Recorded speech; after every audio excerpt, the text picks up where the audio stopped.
Hawthorne Bank is a proud supporter of the Liberty community and Liberty Public Schools. We believe in investing in our future. That's why we're proud to support Liberty Public Schools. Our new Shoal Creek branch is here to help you achieve your dreams. Whether it's saving for college or and one we are proud to uphold as a family-owned and operated business. Whether you are looking for your new dream home or wanting to make your current home everything you dreamed, trust in a team that exceeds expectations. For a list of current projects and available homes, visit our website today or follow us on Facebook and Instagram to get a sneak peek of our latest projects. Kansas City Surgical Arts, oral, facial, and cosmetic surgery. I have 4 daughters, and they've each received care by the Kansas City Surgical Arts. Over the past decade, they've each had their wisdom teeth removed, and as a physician, I've been extremely impressed with their patient safety, their efficiency, and especially their professionalism. Board-certified surgeons, accredited office, certified staff, clean, professional, and safe. Kansas City Surgical Arts, quality care for the Liberty area. Hi, I'm Todd Crossley, and my team and I at Gary Crossley Ford are proud to support the Liberty North Eagles. Being born in Liberty and my whole family being Eagles, from my daughters to my niece and my nephew, nothing gets me more excited than the Eagles' victory. Go Eagles. E-A-G-L-E-S. Go Eagles.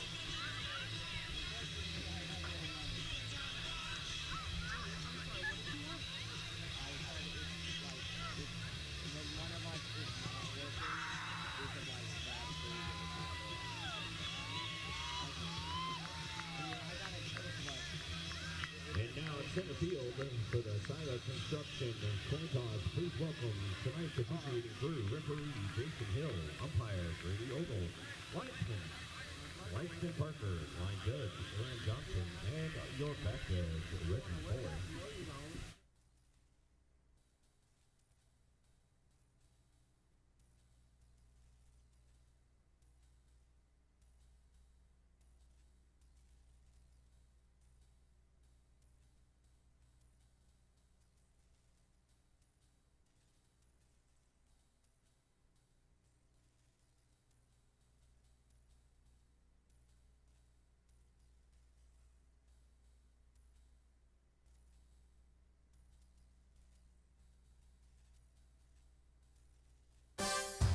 We're live at the Gary Crossley Activity Complex where it is a gloomy night. The Liberty North Eagles versus the Blue Springs Wildcats in the game to decide who goes 6-3. I'm joined alongside by Parker Moore. And Parker, how critical is this game tonight? Yes, Rhett, this is the most important game of the season as the standings in the conference and districts are going to be affected tonight. Somebody's hopes are going to get drenched as they're both tied for third. Rhett, what do the Eagles need to do to win tonight? Tonight, the Eagles need to go ahead and stop the pass of this Wildcats offense. They need to keep that pocket clean. If they keep the pocket clean, they'll have a clean game. And they need to keep that offense balanced. Samar Cheatham getting the ball, as well as the receivers eating. Let's keep our eyes on our player to watch tonight. Brennan Smith, the junior quarterback, stepped in for Isaac Hamilton, who is out with an injury this week. He played last week, and he had a great game against Rockhurst. He'll do the same tonight if they execute. And Parker, on the other side of the ball, what do they need to do on the other side? Yes, Rhett, I'm actually going to counter you. I think that they need to get to this young quarterback, Brennan Smith. He had over 200 passing yards, 2 touchdowns on a 68% completion rate. If you don't get to him tonight, good luck. Blue Springs needs to take advantage of North's penalties. They had a lot last week. And their offense needs to have a lot of misdirection to fool this young Eagles defense. They have a lot of sophomores and a lot of juniors. Our player to watch tonight for Blue Springs is senior Devin Staley.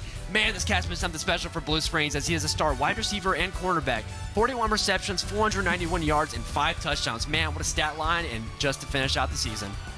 Kickoff is next. The Liberty North Eagles versus Blue Springs Wildcats on Friday Night Football right now.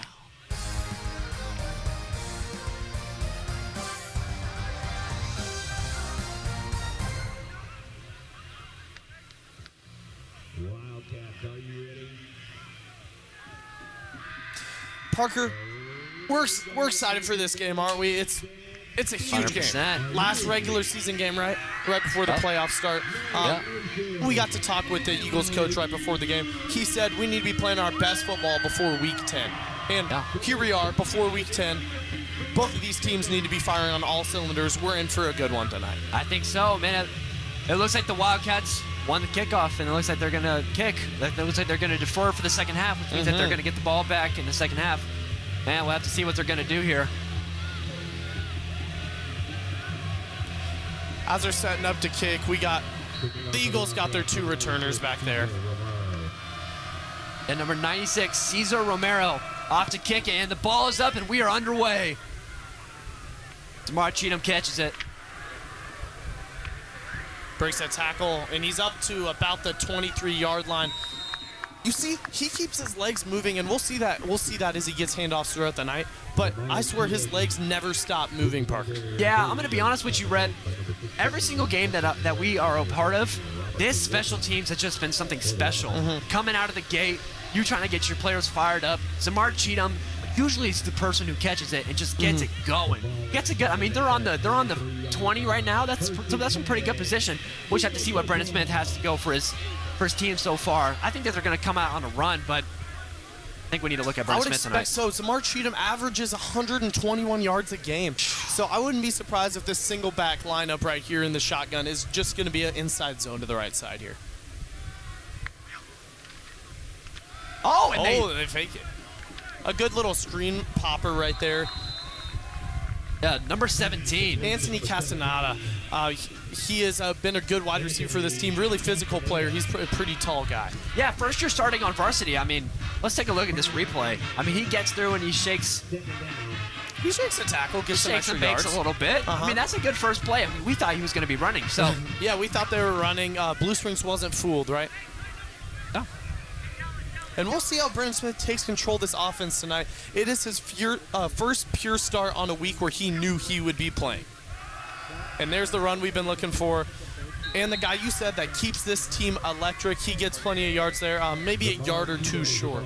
Yeah, I'm not in there personally, but I can tell you right now, Zamar is one of those guys that they look at as a key. You know how, like in science, you have an indicator species where if he is not doing good, the whole team isn't doing good. And I think that he's a good tell of, man, if he's getting going, the whole team's excited. Yeah. And what would you call here? It's third and maybe one. Are you running this ball? Or are you just pounding this football? Give it to your all-pro running back right here.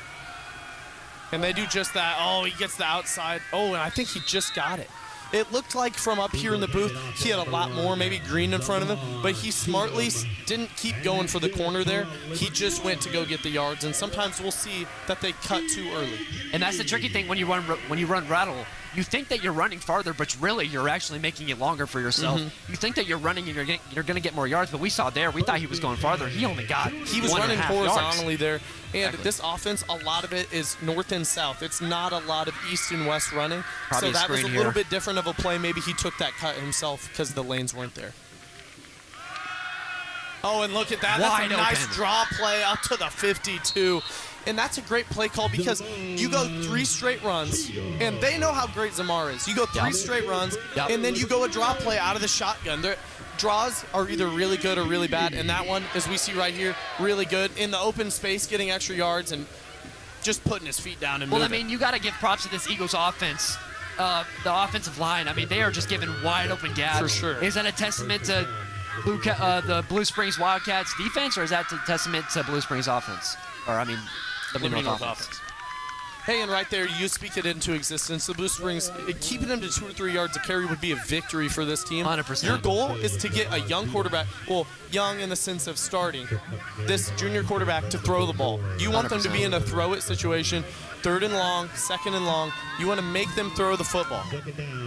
100%. Yeah, I think if you keep Liberty North to these short screens that they have to do where they don't get very much yardage, or these Zamar Cheatham to 2 to 3 yards, you are going to have a great night tonight. Let's see what he has to do now. Oh, that's a good toss. And that's going to get him about 10 to 12 yards right there.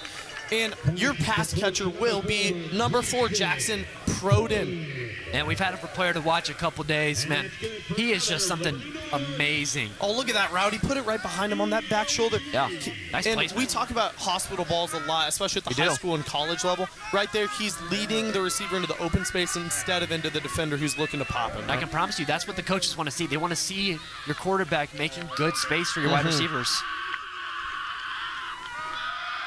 another handoff, and that was less of a draw. That looked like a bit of a RPO right there, a run pass option. Yeah. He had a slant, maybe a curl going on that far side with Proden working out as the X receiver right there. Yeah, even though Brennan Smith is a junior, we've seen a lot of RPOs that this offense runs. He has a really good brain, and he has really good eyes that he can be able to tell, oh, yeah, maybe I should pull it or maybe I should hand it off.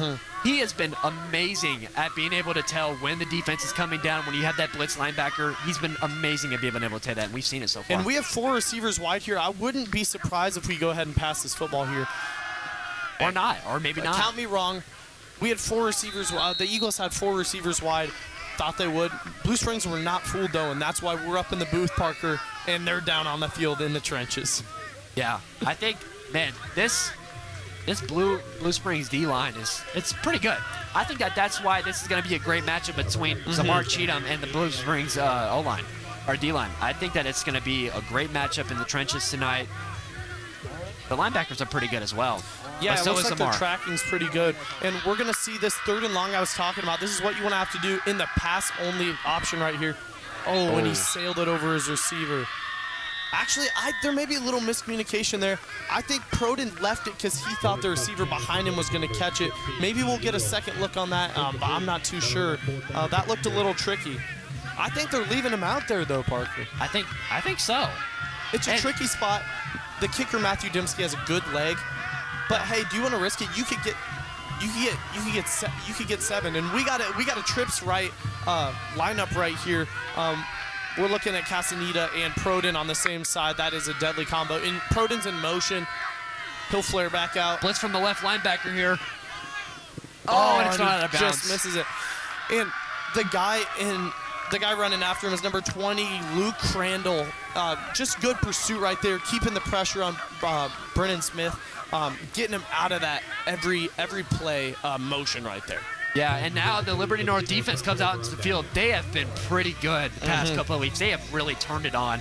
I mean, let's take a look at this D-line that they have up front, man. I mean, we have Derek Davis, Brady Robinson, and Preston Cook. I mean, 1 junior, 2 seniors, very experienced that they have.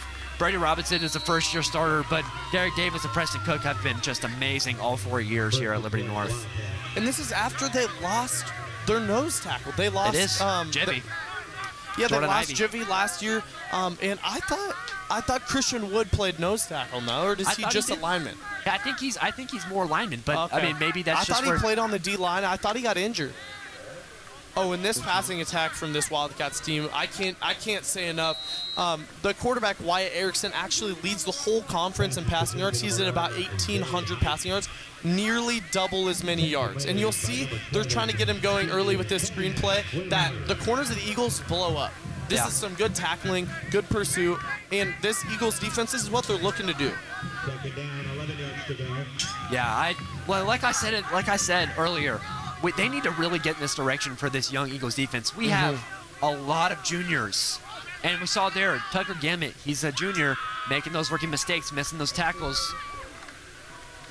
And they ran the same play to the other side. This one will prove to be a lot more successful, picking up about 7 or 8 right there. I wonder if we'll see a lot of screens from this Wildcats team, because this offensive line, it looks like the Eagles got a bit of a push there. I would say that was less of a screen, more of a just you're throwing to the flat and getting the blockers out 100%. there. But they got to be 100%. careful of not getting illegal men downfield. I mean, we see Devin Staley right there. He caught that almost on the same line as the quarterback and still turned it up for 7 to 8 yards with the whole defense around him. I mean, that's how he's been able to just turn it up and get all the stats that he has so far. He has just been so elusive so far this season. And Parker, we're up in the booth, but I feel our booth shaking right now. This crowd is electric on this 3rd down, and we'll see if that affects Erickson at all in the pocket. Oh, he's rolling out right, and he has some green in front of him. He's going to try and get the first, and they do tackle him right there. Erickson is a proven runner as well. Yes.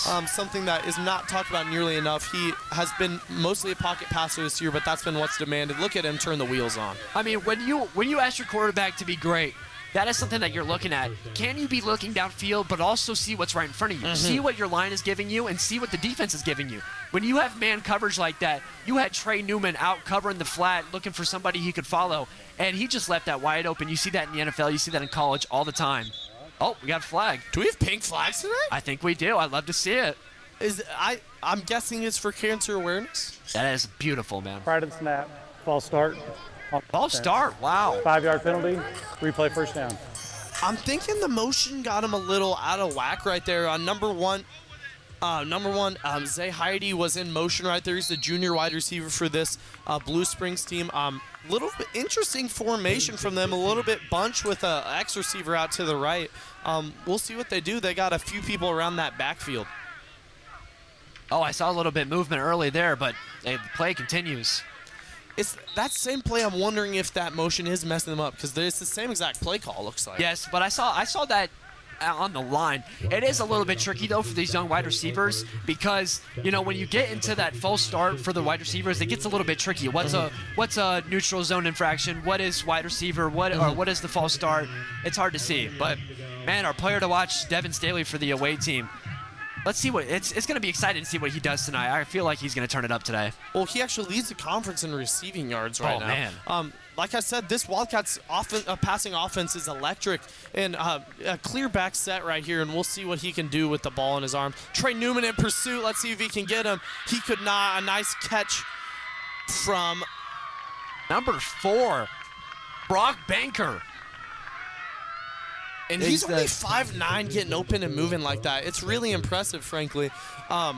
He does get that first down. I thought it was going to be a close one, Parker. I feel like with this Blue Springs offense and the defense, you have a lot of two-way guys, and I think that's a testament of how much grit that these players have. They play offense and they play defense, which is providing for their team. I mean, that is tiring and that is going to get to you, but they're out there giving it their all for the team.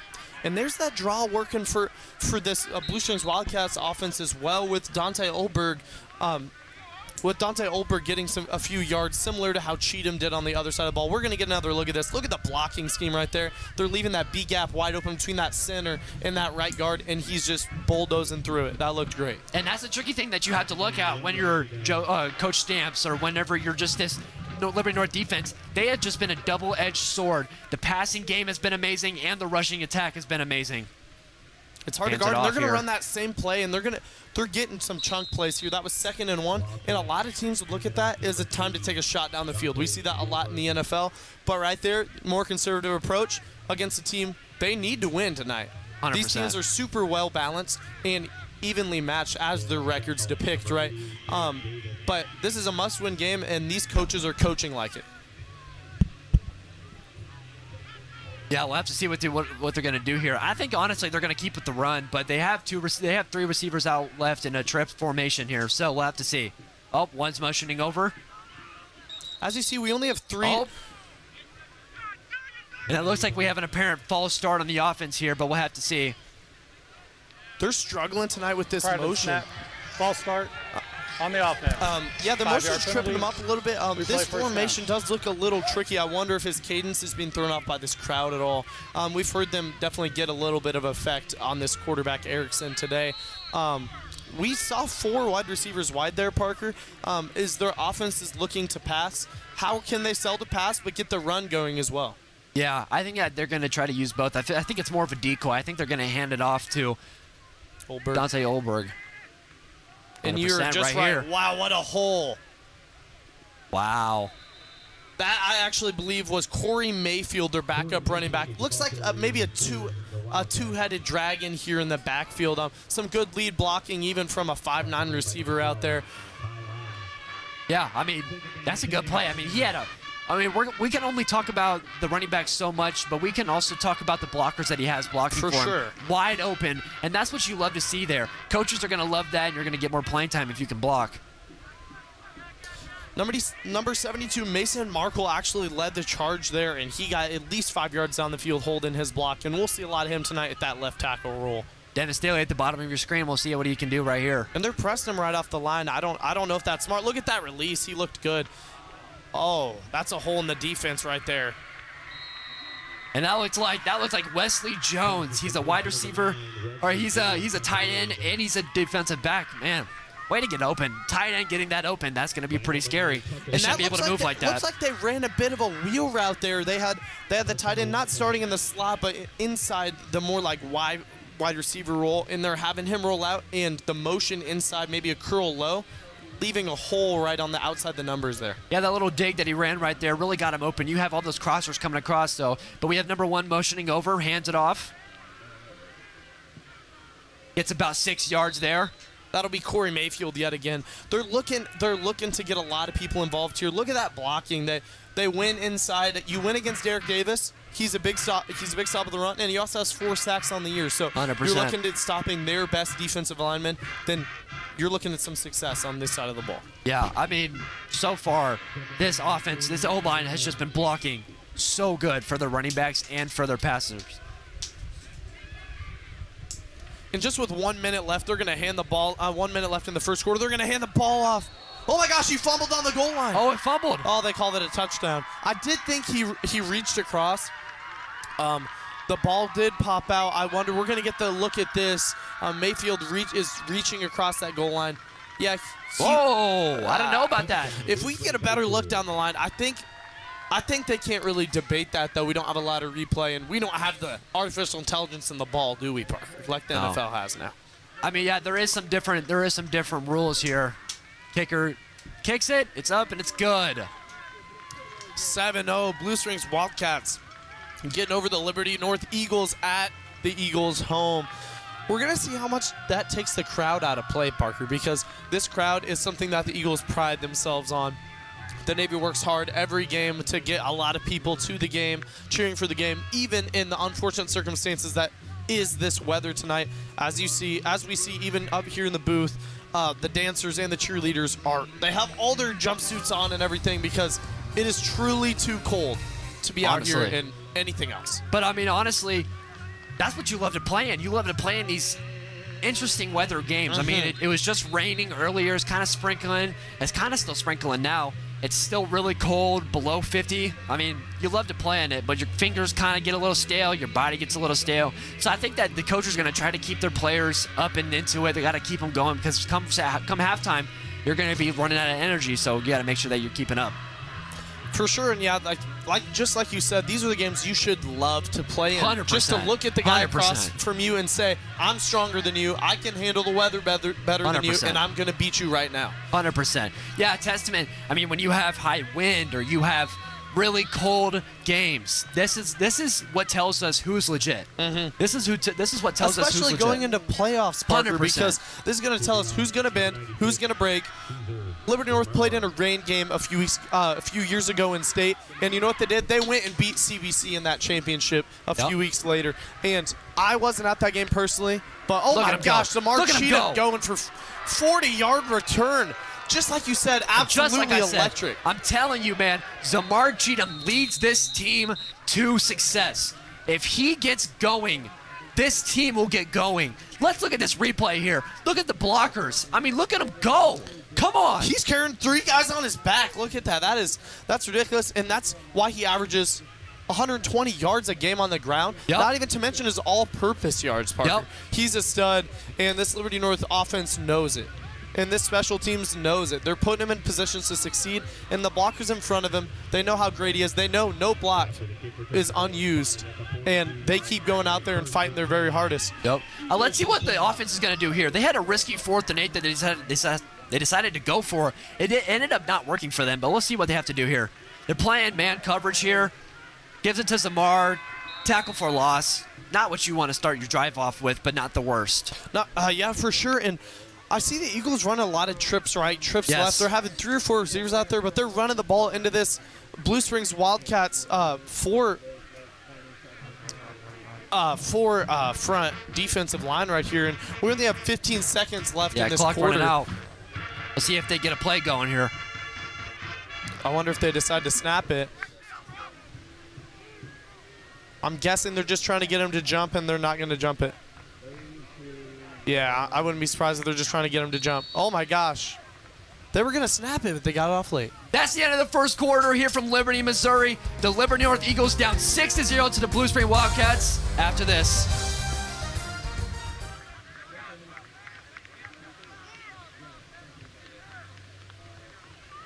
Yeah, that was not.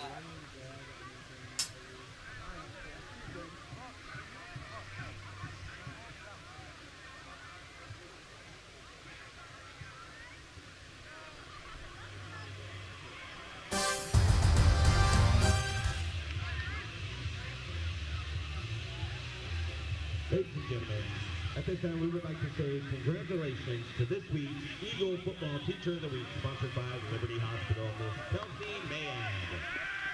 Here's why our football team players selected her. She helps the football team so much with all of her media coverage and social media content. She's a big part of all of the sports at Liberty North High School. She's a very kind person and helps us by working with our busy schedule. Ladies and gentlemen, give it up for Miss Kelsey Mayad.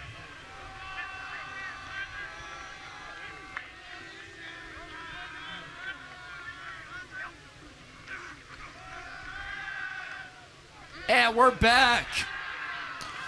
Brennan Smith passed it off to Jackson Proden. He had a little bit of a stumble there, but he ended up getting 3 yards. You love that hustle play right there from Jackson Proden, Well, this honestly, junior. you'll see him drop a few bodies in this backfield. He breaks the tackle real nice right there. Yeah, let's take a look at this. He gets through that. Watch him break that. He just throws him to the side, and Anthony Castaneda, number 17 right there, holds his block. And I'm not saying holding like the flag. I'm saying he holds his block like he held his ground. 100%. Yeah, and that's when you know that he just wants it more.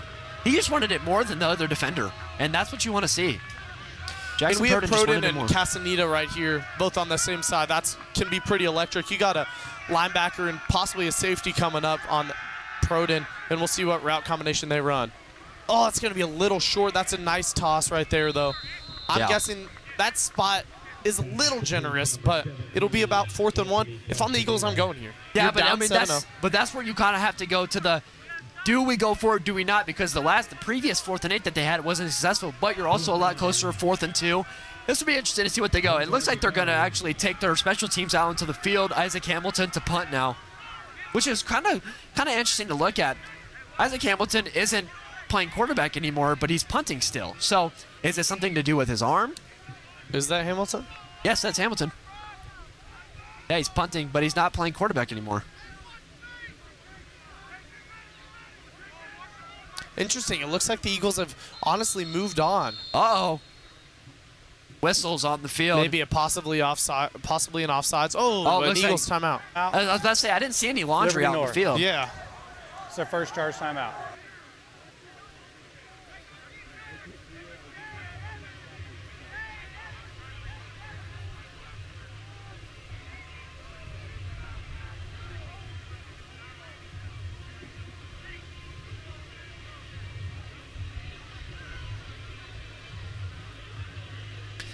What do you think that they're talking about in this huddle here, Rhett? This timeout. You think they just didn't like what they saw?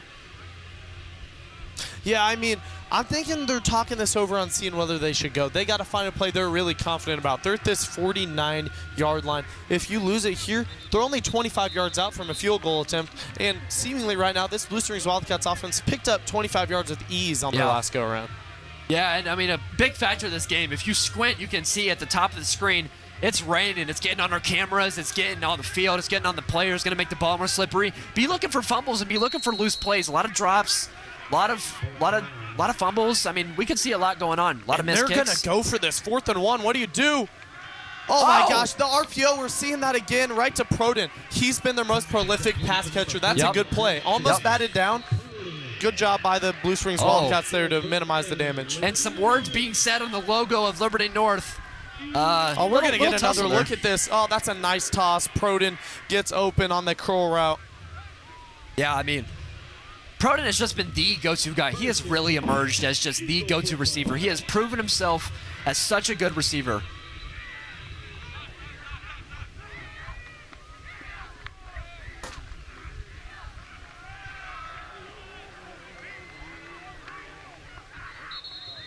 Yeah, and Proden, he's averaged 70 yards per game receiving this year. He leads the team by a wide margin. Closest next is Castaneda with 35. He's shown a lot this year, only as a junior, looking to be one of those guys for the Eagles next year. And we're looking at a flag on the field right now. And Holding. Oh, some holding. On the offense. 10-yard penalty from spot of the foul. Replay first down.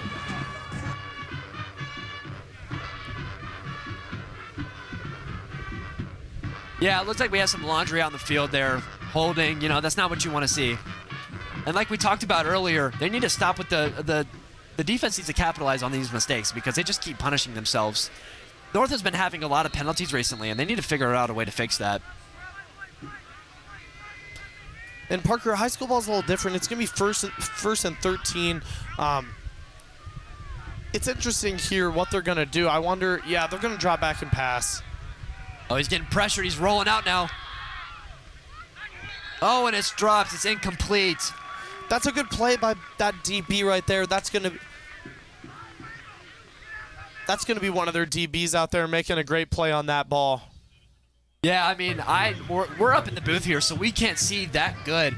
But it looked like everyone was pretty covered there. I think it was more of a throwaway ball. He really didn't have any hope that anyone's going to catch it. And also, this is a testament of how it's getting tricky for them to actually catch the ball, because I can guarantee you that ball was pretty wet. And then the gloves start getting wet. The ball's then hard you start too? dropping it 100%. It's getting cold. It's getting cold and it's getting rainy and wet. That's not a good combo if you want to start winning this game. You're gonna have the odds stacked against you here. Oh my gosh, what a cut from Cheatham, and he's going to get the first down. What a great run. Watch him put his foot in the ground. We're going to get another look at this. Look at this cut. Oh my gosh, you see that jump back? That it looks lovely, and he carries two guys on his back. He is simply superb this game so far, and with the Eagles doing what they've been trying to do is get him going, we're going to see more of that tonight. Yeah, I think that, honestly, with the crowd being so cold and maybe losing their energy, plays like that are going to really bring this Eagles fans back. I mean, man. And how can you get the Eagles to not hand the football off on first down? You can't. You got to stop it. And right now, Blue Springs they're stopping it. Blue Springs is stopping it right now. Yeah, look at this rain. Oh It's my gosh. really pouring down. I mean, I can't tell you how much this is going to affect this Eagles offense and also the Blue Springs offense. And also for defense, you're slipping off of the ground. You might lose your leverage a little bit. Your foot goes in the ground and you miss it. We could see some potential mistakes happening, so we just got to be on the lookout. Or Jackson Proden's motioning over. He motions back, more of a decoy. We're going to drop back. Ooh. Oh my gosh, might have been a fumble. Are they going to get on the ball? Oh, it's a turnover. And it looks like number 8, Micah Crable, just fell on the ball. He just fell on the ball on the 50. Tavion Henderson gets knocked off of it. Oh, we had some laundry out in the field, though, but we're going to get a call from the ref here. We'll have to see what he's going to say here. Couldn't even tell you. It looks like it's going to be. Oh, actually, it looks like he picked it up. No flag on the play. Yeah, that's all right. I wonder if it was a loose ball foul. They're going to call that foul possibly on North. I think they pick it up because of their turnover, right? Yeah, and like we were talking about, that ball is wet. He goes to bring it back, and it just falls out of his hands, and he's wondering where the ball went. Going to be a quarterback keeper right here, and this is not a hit you want to take as a quarterback. You got to get down there. Not at all, man. Yeah, I mean, we just got to keep it going. Now it's going to be 1st and 11, 1st and 12, around that range. You got to get something going here, or it's going to be 2nd and 10, 2nd and 11, around that range. Get something going. Drop back or hand it off to your star running back and let him get a couple plays, so you have about a 3rd and 6. Right now, both of them aren't looking super lovely because somebody just fumbled dropping back in the pocket. Also, fumbles when you're running with the ball in your hands between your two arms it's not as easy as it sounds. Oh my gosh, a bomb. Let's see if he catches it. Oh! Almost makes a spectacular catch. And of course, at the end of that ball was our player to watch, Devin Staley. He was so close. We're getting another look at this. This is a nice throw, back shoulder, and he just couldn't quite come down with it. The DB had a really nice look at that as well. Yeah, I mean, again, a testament to this rain. First of all, you got rain coming, you got just dropping in your face, and you're looking up. Your hands are wet, the ball is wet. A lot of factors have to go right for you to catch this ball in this weather. Man, what a testament to the weather tonight. To add on to that weather, this booth is shaking, Parker. I mean, 100%. The student section is in it. I hear the cheers for third, and he drops back to pass. Oh, he has nobody. He's going to pick up the underneath receiver. What a tackle. Ball came out. Fumbled right out of bounds. Wow, it was 3rd and 10. They were trying to get a little short screen out to him. He's about 5 yards out, and he drops the football, but it went over to the sideline, so that means that they still have the ball. What a great tackle, and what a great tackle by that Eagles defense, and they're going to go on 4th and 4 here, Parker. Man, they're going to go for it. This rain, Parker, is even affecting our cameras. We're having to wipe. 100%. I wonder what play you run here if you're Blue Springs. Do you drop back and find your best player and our player to watch? I think, first of all, they're going to try to get this Eagles defense off sides. I think they want to see if they can get 5 yards from the off sides here, but it looks like not. It looks like they're still going to snap it, still going to pass it off. Did he get it? I think he might be short. Yeah, I think the spot's going to be generous because he held it against his body at first, and he's reaching out at the end. That's a good play. You're drawing up plays right to the sticks. Yeah, looks like he sticks that ball out. That's some good effort from number 1 right there, Zay Heidi. We've already said his name tonight on both sides of the ball. He's been doing well. Like, just honestly representing this Blue Springs offense that hasn't needed their wide receiver quite yet. Yeah. We saw them try to go deep to him, but what they're doing is they're drawing this Eagles defense in with the run, and they're going to hit him deep later, and we're going to see that. Yeah, we're 2 possessions in for Liberty North, unsuccessful punt and a failed 4th down conversion. Oh, handoff right here. He gets about a yard or 2, but the Blue Springs offense has had 1 drive successful with the touchdown, and they're on their 2nd one right now. If they capitalize here, they also get the ball back after halftime. They can have a lot of momentum going into this second half here, and that's not something you want to hear if you're a Liberty North fan or a player. This is something that they need to dial in on. They need to get a stop here, and they need to get a touchdown if they want to keep competing with this Blue Springs offense.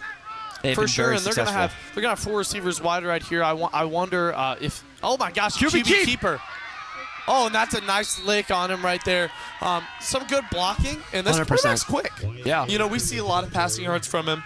Yeah, it was second and 10, and he just takes it. And it just goes, and he might be a yard short. It might be 2 yards short. Not bad. Not a bad run. You got a 3rd and 2. That is very manageable. And even if you have a 4th and 1, honestly, that's great position for you to be in. And this Blue Springs offensive coordinator is calling a great game right now. And another 3rd down is what the Eagles want to see here. If they can maybe get a sack if he drops back, but I would hand the ball off if I'm this Blue Springs offense. 100%. You have 2 yards. Hand that ball off. Nice. Yep. And they're going to do it. And the Eagles are going to stand tall and drive him back. What a good job by the Eagles right there. And they're fired. Oh, no. Oh, I think somebody got thrown down. We got some laundry out in the field here. I wonder what this is going to be here. They've had a lot of penalties. Let's take a listen, though.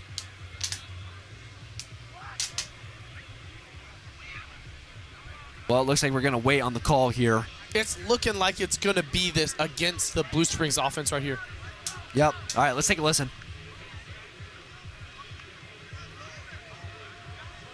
Keeps pump faking us. Play was over. Personal foul.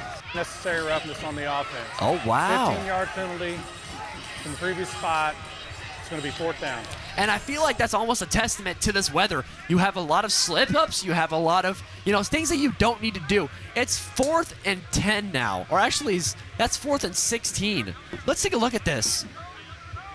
And look at this Eagles defensive push right there. They're getting everybody in there.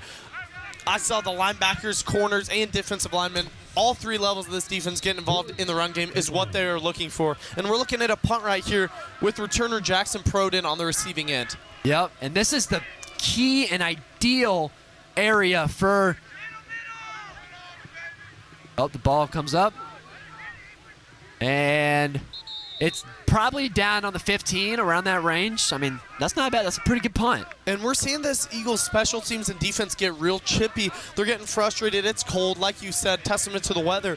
But more so than that, how mentally strong can both these teams stay? 100%. When it's cold, I get crabby, Parker. Yeah. How crabby is the players on the field going to get when they're hitting each other all game? Exactly, yeah. And I think that's why the coaches are probably drilling them on keeping their energy up, because it's going to be hard. The odds are going to be stacked against you. You got to keep your mental game strong and keep your mind locked in and think about how important this game is. So you have a better seeding for playoffs. You got to be dialed in.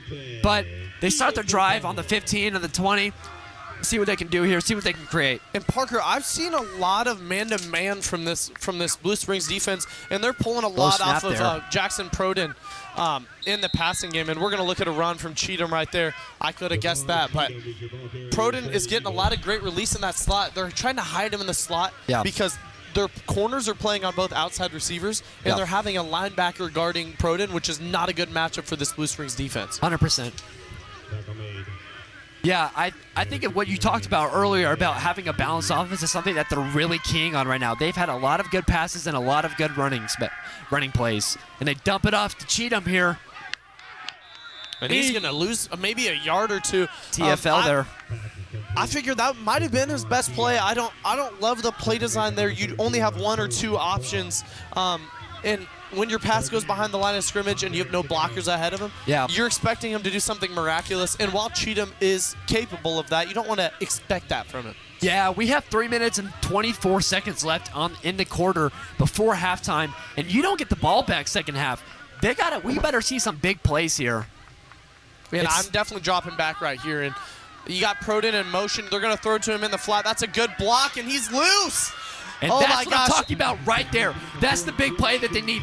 3rd and 5, and you take it up the field, and you get the momentum going. You're out of bounds. You save some time on the clock. Perfect play by the Eagles. Jackson Proden, what a play. And they're all the way up to the 40-yard line. That's a great play. You throw it to the flat, seemingly a route that wouldn't get a lot of yards, but you have Castaneda, a willing blocker on the outside right there, holding his block all the way through, and leads us to 3 minutes left in this game with the Eagles looking up. Yeah, Jackson Proden's been playing like our own at the That's another RPO, and look at him slipping through the tackles. Yeah, he's been playing like our own Rasheed Rice on the Chiefs, number 4 as well. He's been playing a lot of midfield slants and a lot of quick outs. He has been playing great, and that's why Rasheed Rice is so successful for the Chiefs, and that's why Jackson Proden is the most successful on the Eagles offense. See what they can cook up here. They're on the half field marker here, trying to get something going. Hand it off to Samar. Oh my gosh, he broke a tackle. And he goes for about 10 or 9 yards. That's a great run. And the breaking of tackles is something we expect from Cheatham at this point. But the yards after contact are incredible from him. And this whole Eagles offense tonight, it's hard to bring a man down when their paths are just as slippery as yours. They're literally slipping through each other's fingers. It is really tough to put a man down on the turf right now. Oh my gosh, the ball's on the ground, a bad snap, and Smith luckily falls right onto it. Yeah, that was a bad snap there. That ball is really wet. You got to lock in. You got to get a good snap.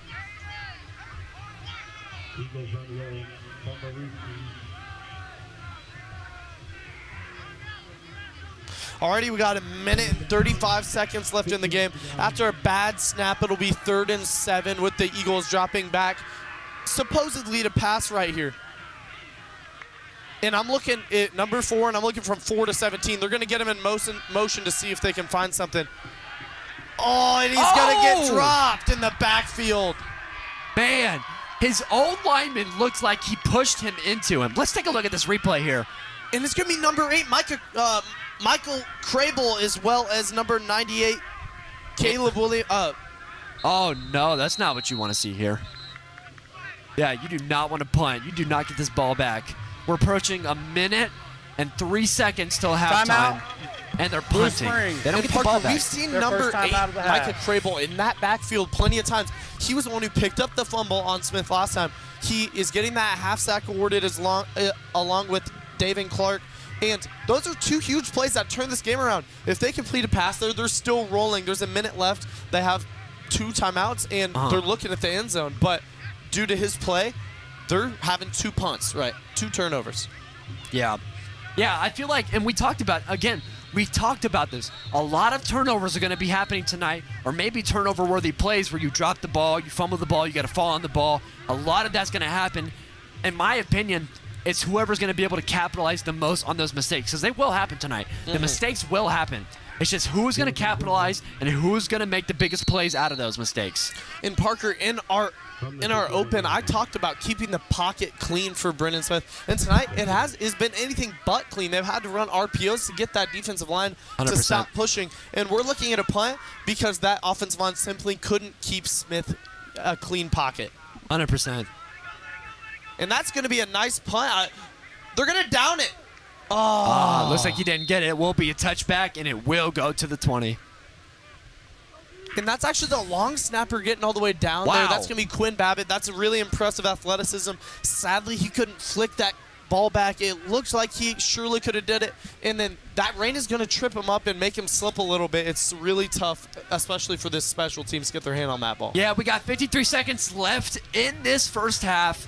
I wonder what the Blue Springs offense is going to try to do here, because you're up 7-0. You only got 53 seconds left. You do get the ball back after this because they deferred, they kicked it, and the Eagles got the ball first. Are they going to try to go for some long plays here? I mean, they are in bunch right now. So will they run verticals here, or will they just try to take the clock out? I think it's going to – I would have ran a draw right there. They had 3 linemen down.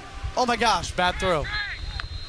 And yeah, it looks like he threw it to the ground there. Yeah. Well, I think you'll take that. I mean, they had the 2 running the verts here in the middle, and he was getting pressured. Good pressure by the defense there. That's a good play right there. And his target was Zay Heidi, who's made some big plays in this game. 100%. There was a small window for him to be open, but it was better that ball didn't get through, because maybe the Eagles defenders could have made a play on that ball. Yeah, 48 seconds left here, 2nd and 10. Let's see what they're going to try to do here. Is it going to be a big play, or they're just going to go for the next series? Again, I would have ran the ball right there, and that's going to be a screen to Zay Heidi, and he's going to get a few yards and get out of bounds as well. Yeah, good play by Zay Heidi there, getting out of bounds, making sure you get out of bounds, but also making sure you get as much yards as you can. Good play from Zay Heidi. We have seen and heard his name a lot tonight, and I think that we'll hear his name for a lot of the night as well. 6 yards to go, and it's Yeah, 3rd and 6, 38 seconds left. And Parker, what do you want to see here? I want to see a long play here. I think that they need to get to the 50 on this play right here. At least get a field goal. At least end with some points as you get the ball back second half. Get something going here. Be able to go into halftime here. QB power, oh my gosh. And he's gonna pull maybe a first down. He reaches that ball out. I'm expecting a timeout because they're getting that first down. From either team, it's gonna be a timeout, depending on where the spot is, of course. And look at him putting the foot in the ground and breaking this tackle and putting that ball forward. Yeah, and so they actually did the opposite of what I wanted to see. That was a design QB draw, QB run right there. If you saw, the wide receiver started to block, and so that means that was designed for the quarterback to design. It was designed for him to keep it and run up the middle. So I'm kind of surprised by that, because that means you just burned a timeout, and also you only got about 9 yards. Of course, and maybe you have 3 timeouts to your disposal. Now 2, I'm guessing, Parker. I'm guessing they took that timeout. You got 2 to your name. You run some out routes here, maybe get chunk, maybe 20 yards, and then 100%. You're looking at the middle of the field as well, because you'll have your timeouts. Your goal is to have both timeouts when you hit that 50-yard line, perhaps by spiking the ball, but we're not quite getting to that point yet. There's still 30 seconds left in this contest in the first half. Yeah, and that's why I'm confused of why we're not airing it downfield. Are they trying to just get the clock going, or are they trying to get some points? Because if they were trying to get some points, they would already be on the opposing 40 or the opposing 50, maybe looking to score a field goal. And if it was me, Parker, frankly, I'm actually running a running back draw the first play, because they have 3 linemen down all game. That's why the run's working so good. Oh my gosh, and the ball bounces off his fingertips. Let's see, oh, that's a good toss. Oh, the ball's out. On the ground. The ball's out. Oh, who has it? Let's see. What are they going to rule? Is it from the Blue Springs? We saw it go out of bounds. I think it's going to stay with Blue Springs. I think he batted out of bounds. This is a great toss to number 4 right here. He's been really involved. Great punch out. He did not grab it. Number 13. Number 13, Austin Dirk. He's a junior. Almost had that one. Brock Banker did his best right there, and the person punching it out will be number 24, Makai Robinson-Akir, who leads the team. He's tied for most interceptions, so that's another big play from this kid. He's working out here, forcing fumbles, and I think we're going to get a timeout before this play was called. Yeah, I mean, that fumble, I mean, that could almost been the play of the game. I mean, what a change in momentum that would have been for this Eagles defense. I mean, you want to have something, at least something to be proud of going into halftime and being able to reflect on, and that's why this Eagles defense needs to get a stop here so they don't have a 14-0 deficit going into half. Please put 22.3 seconds back on the clock. Parker, the Eagles have less than 100 yards of total offense in this first half. Looking at that, like, what do you say to your team going into half that have seen no success under this quarterback play today? Exactly. This offense has seen a little bit of success, a little bit of passes to Jackson Cronin, a little bit of runs from Zamar Cheatham. But other than that, not something to generally be proud of. But I think that they have really been turning it up in the second half recently in most of these games. So I'm excited to see what they have for the second half in store for us. Just put 22.0 And Blue Springs being on up the 7-0, you tell your team, keep pushing. The offense is finding the gaps of this Eagles defense. Yep. I mean, this Liberty North, this Blue Springs offense has them right where they want them. They have been pretty much controlling this game. They've only punted once. They've scored on the previous drive. And, I mean, they're on the 50-yard line with 22 seconds left in the quarter. So, and 2 timeouts still. 2 timeouts still. So let's see what they do here. Drops back. Oh, he Pump pump fakes. fakes. Oh, and then he's going to load up. Does he have it? Oh, my gosh! It's a touchdown! What a great toss. I think that is number 7, Roman Johnson. He's a senior. Look at him cock up and toss this ball. No, that's number 1. That's Heidi. Zay Heidi. He's having an incredible game. Wow. What a way to end the half. Wow. Oh, my gosh. That was a bomb. That's perfectly dropped in. Hey. Wow. I didn't want to say it, but that was a little Mahomey, Parker. That was a little That was Mahomey. a pretty good pass. I'm not going to lie to you, Red. Wow. See, this is what we're talking about. This is when you want to go into half with. You leave the Liberty North offense with 13 seconds left. Like, what are you going to do? You can't do anything. The extra point is good. 14-0 for this Wildcats team. Man. Going into half, presumably, barring an incredible return from Cheatham, which we've already seen that. So we're not going to rule that out here. But this Eagles team is surely frustrated. They had 2 DBs that possibly could have made a play on that ball. But Heidi zooms right past him, and Erickson drops that right in the bucket. And right there is why we see him as the leading passer in the conference. And that'll be his 19th passing touchdown of the year this year. Wow. It's so impressive. Man, so impressive from this year, and it's not even over yet. We still have 1 more half of regular season to go.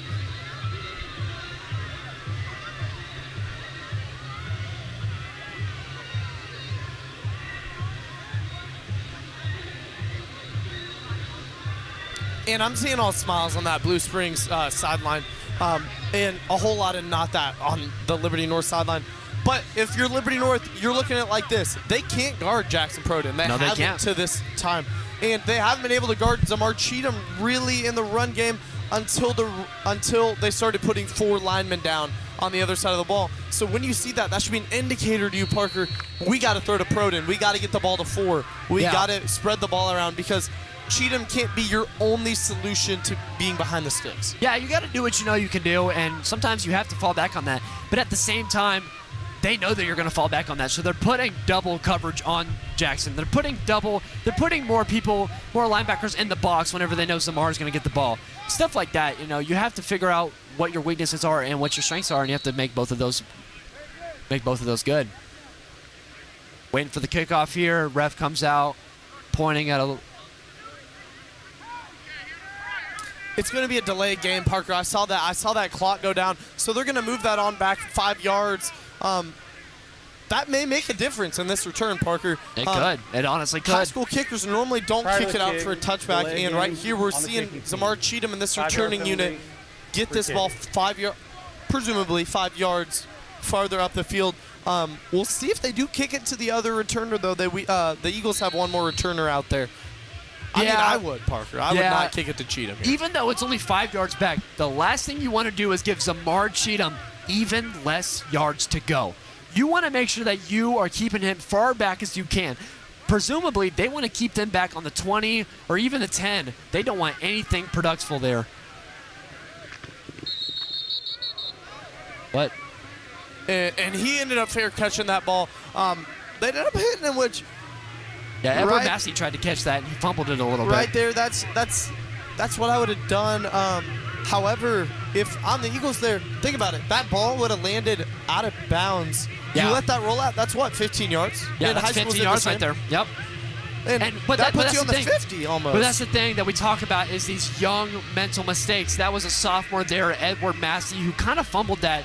And also, it's a good thing that he fumbled that towards the sideline, because if he would have dropped that and it would have fell down, that would have been not so good for this Liberty North offense, because they wouldn't even be able to go on the field. I'm guessing Liberty North right here is going to just run this ball through, and I would give Zamar a chance to get his legs going right before half. But if you're the Eagles, changes need to be made after half. Yeah. Oh, we have a pen. Oh, what is happening here? It's going to be offsides. And we talked about how many penalties that they're going to have. Prior to the snap, offsides on the defense. 5-yard penalty, still first down. I mean, still, the last thing you want to do is give this Liberty North offense even less yards to go.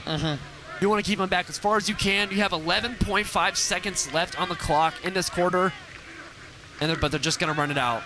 And yeah, I don't think that changes your game plan at all, but maybe Cheatham getting to the 50 here makes you call a timeout. And I think we're going to look at a possible Hail Mary here, maybe a quick out route, getting a few more yards. It could be. Do you take the Hail Mary, or do you just run it out? I'm a fan of the Hail Mary, Parker. I grew up watching Aaron Rodgers throwing it a lot, but in high school football, how successful is that Hail Mary? I think the Eagles have a lot of dogs who can come down with that ball. Proden's tall. Castaneda's a very physical receiver. I think you throw this ball up and you hope for the best because, hey, what do you have to lose? You're down 14-0. They get the ball after half, right? Yeah, I think they're on the 50 here, it looks like, around that range, maybe their own 47. Just go for it, honestly. You're down 14. You got 5 seconds left. Air it out. Maybe enough for an out route here to give a little more yards, but is that going to be much of a difference? I'm not trying a 60-yard field goal with a high school kicker, however big Dembski's leg is. Yeah, most likely the last play of the half that we'll have here. I don't see them having another play in them. I wonder if they want to save their energy here, or they just want to toss it long. We'll have to see. Snapping it up next year. Yeah, see, just like I said, a quick out route to just give a few more yards, and they have 2.5 seconds left. Yeah. See, I think that they're trying to get in range for their kicker, Matthew Dembski, but I don't think you have time now. I think you have to go for the end zone here. 4 yards to go. Maybe some deep verts here, 4 verts. And you're going to put number 16, Trishonda Nealon here with his size and pedigree. It's 6'2", playing receiver and DB. He sure can jump out of the gym, Parker. And yeah, sure he can. We're gonna look at him on this. Look at him on a streak route, but they're gonna play prevent on the other side of the ball here. Oh, they're just gonna throw. They're gonna throw a screen and get the lineman moving. Oh, he breaks free. a tackle. Can he beat him to the spot? He gets walked out, but maybe a late tackle. We've reached halftime here from Liberty, Missouri. The Liberty North Eagles down 14 to the Blue Springs Wildcats. Not a bad half from the Blue Springs Wildcats. You're watching ESPN Plus Friday Night Football after this.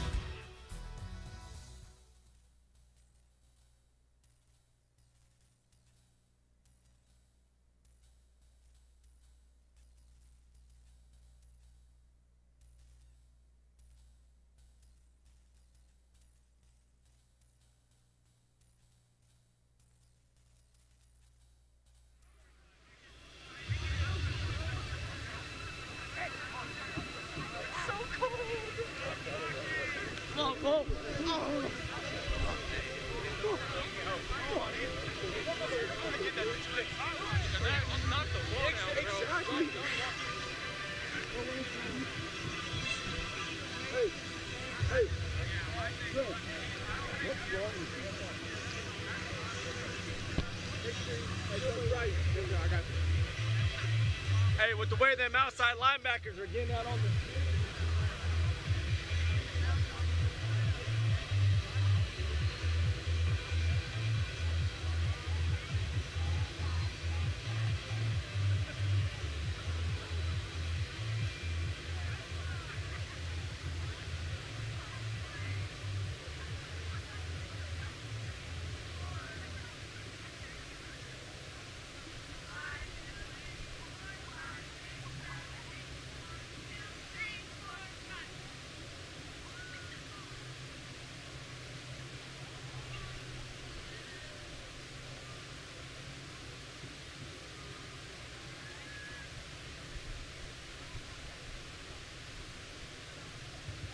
Now introducing your Liberty North dance team. Sophomore Ellie Ackerman. Sophomore, Taylor Crossley. Sophomore, Parker Javita. Junior, Kate Gray. Senior, Riley Hernandez. Senior captain, Aubrey Hill. Sophomore, Mackenzie Hill. Junior, Emmy Letcher. Senior, Campbell Maben. Senior, Anna Quint. Freshman, Britton Reynolds. Sophomore, Chloe Ryan. Junior, Ellie Smith. Senior captain, McKenna Steffen. And senior captain, Chase Turner. The Liberty North dance team is coached by Tiffany Cunningham, Riley Turner, and Mara Augusto.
Ladies and gentlemen, it may be cold outside, but let's give a warm welcome to your Liberty North Screaming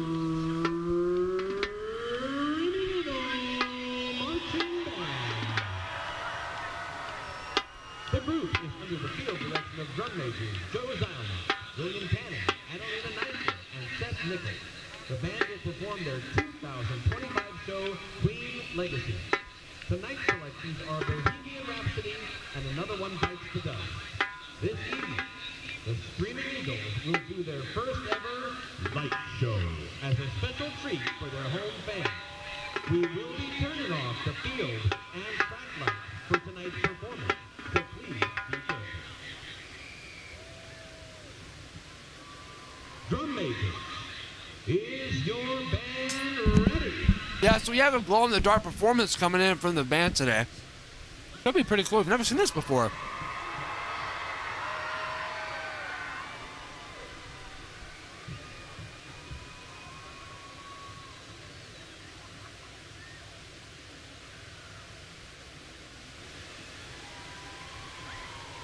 The Screaming Eagles Light Show starts now.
Yeah, I think we should take a look at recap at the halftime. We're going to go ahead and welcome you guys back. We're in the middle of halftime. We got about 9 minutes left. But, I mean, let's just talk about Heidi.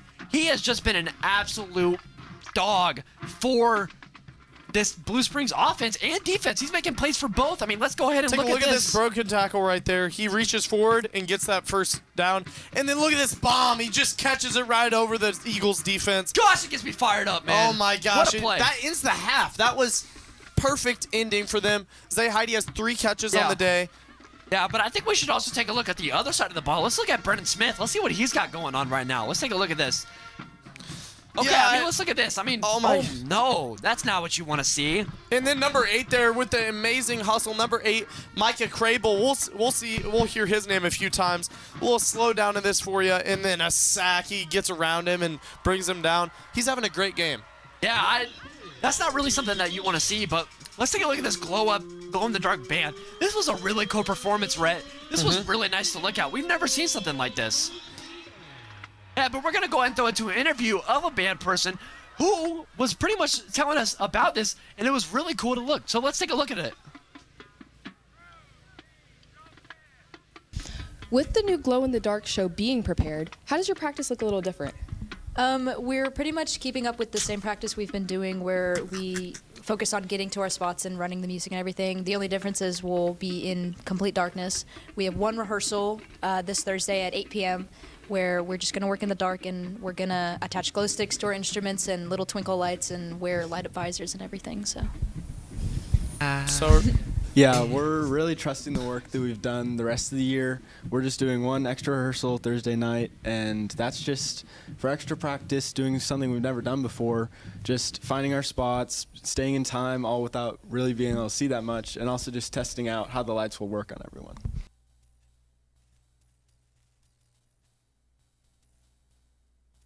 Yeah, we're going to be right back after this, after a little break. We'll be right back after this, Friday Night Football, after this. Liberty, Missouri, the nation's heartland. Its people rooted deep in the idea of personal growth, hard work, driven, motivated. No obstacle is too big, no goal is too lofty.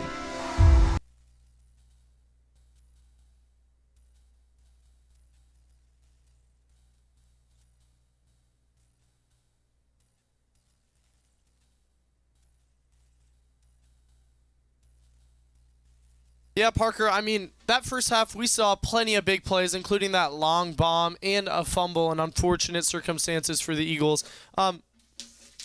We expect to see similar or different things next half, Parker? I think we expect to see the same things. I think we're also going to see a lot.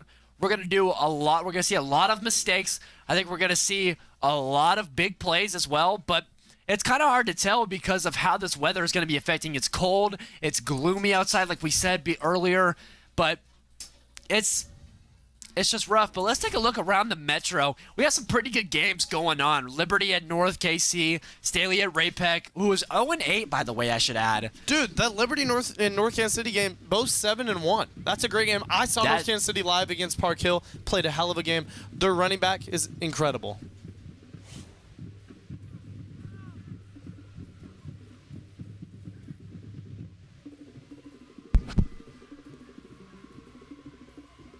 Yeah, that Liberty North Kansas City game, they have a stud running back. He has 18 D1 offers, Parker. And honestly, you don't see that every day. Not even the best players from the Eagles have that many D1 offers in one of their athletes. And Parker, what else do you see in the Metro around? I like the Park Hill. I like the Park Hill at Oak Park, the 5-3 going against 2-6. I think that's going to be a good game. District 8 matchup. St. Joe Central 5-3. Park Hill South 1-7. Rough season for Park Hill South, but I think that they've been all right in the past couple of years. Lee Summit North though 4-4 against 6-2. Yeah, I think that these are honestly some pretty good pretty good games that they have going on around the Metro. But what's your prediction for that Blue Springs South Lee Summit West game, Parker?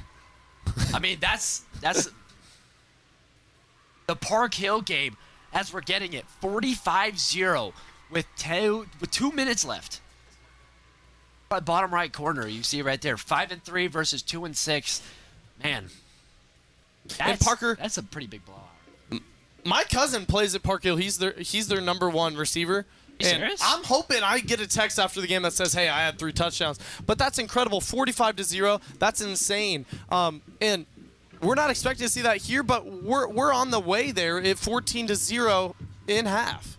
Yeah, that's pretty cool. I did not know that about your cousin. That's pretty cool. Yo, look at this, Parker. This is insane. You know, this always amazes me how they're able to do this. Blindfolded, dude. This is pretty impressive. Wow. It's almost kind of like mesmerizing. I'm always scared somebody's going to get hit, frankly. Like one mistake. Hey, but we've never seen it. Liberty North, there's never been a mistake on the trombone line, and that's really impressive. It is for sure less dangerous than what's going on the field in 3 minutes, isn't it, Parker? And we haven't seen any injuries in this game, despite it being cold, despite it being wet, and that's great. Yeah, I feel like we have seen a lot, though. We have seen a lot of mistakes because of this weather. It is kind of interesting. Is it going to dry up? Is it going to keep raining even harder? And how much will that affect? How much will that affect this offense and this defense for both teams, honestly? But I mean, speaking about the weather, let's go down to Ava Tucker talking about the weather report here. My name is Ava Tucker, and I'm out here at the Liberty North Blue Springs game tonight. And as the night goes on, it started off a little bit chilly in the 50s, which I wasn't too worried about. You know, the boys have their pads on. It's not going to affect them too much. They're out there running around. What I am worried about is the rain that's starting to fall. It's getting a little drizzly out here right now, and that's going to affect throwing and catching, which could be a big factor as these teams try to score tonight. There's also wind gusts up to 17 miles an hour, which is going to affect kickoffs, throws, and field goals. And that's going to affect their points and like their extra points, stuff like that, which could be a determining factor as this game gets down to its final seconds. So make sure you stay warm out there tonight. Thank you for that weather report, Ava, and that was really clutch. So we're knowing what's going out there. We have the pleasure of being under the booth here, Parker, 100%. and not being out in that cold, soggy, wet rain. And Ava being out there really helps this team out. Yeah, it's insane how the weather will affect this game and how it already has, honestly. But we're gonna go to a break right after this. We will be back in a minute span. Thank you for tuning in. We'll be back. Liberty, Missouri, the nation's heartland. Its people rooted deep in the idea of personal growth, hard work, driven, motivated. No obstacle is too big, no goal is too lofty. And Liberty North, the king of diamonds in Class 6. State championships, wins and losses, a walk-off liner over the left field fence, the buzzer beater for the win. Full theaters and standing ovations. The last final point you worked so hard to achieve. Signed, sealed, and delivered. A hall of champions cluttered with trophies and plaques. Winners, all of us, even when we lose. No city embraces their families more than us. No town supports its activities more than us. And our children boldly wrap themselves in that faith and unleash themselves upon the world. That's what your sponsorship supports. Liberty Public Schools. Your support means more than you will ever know. Follow the QR codes for more information.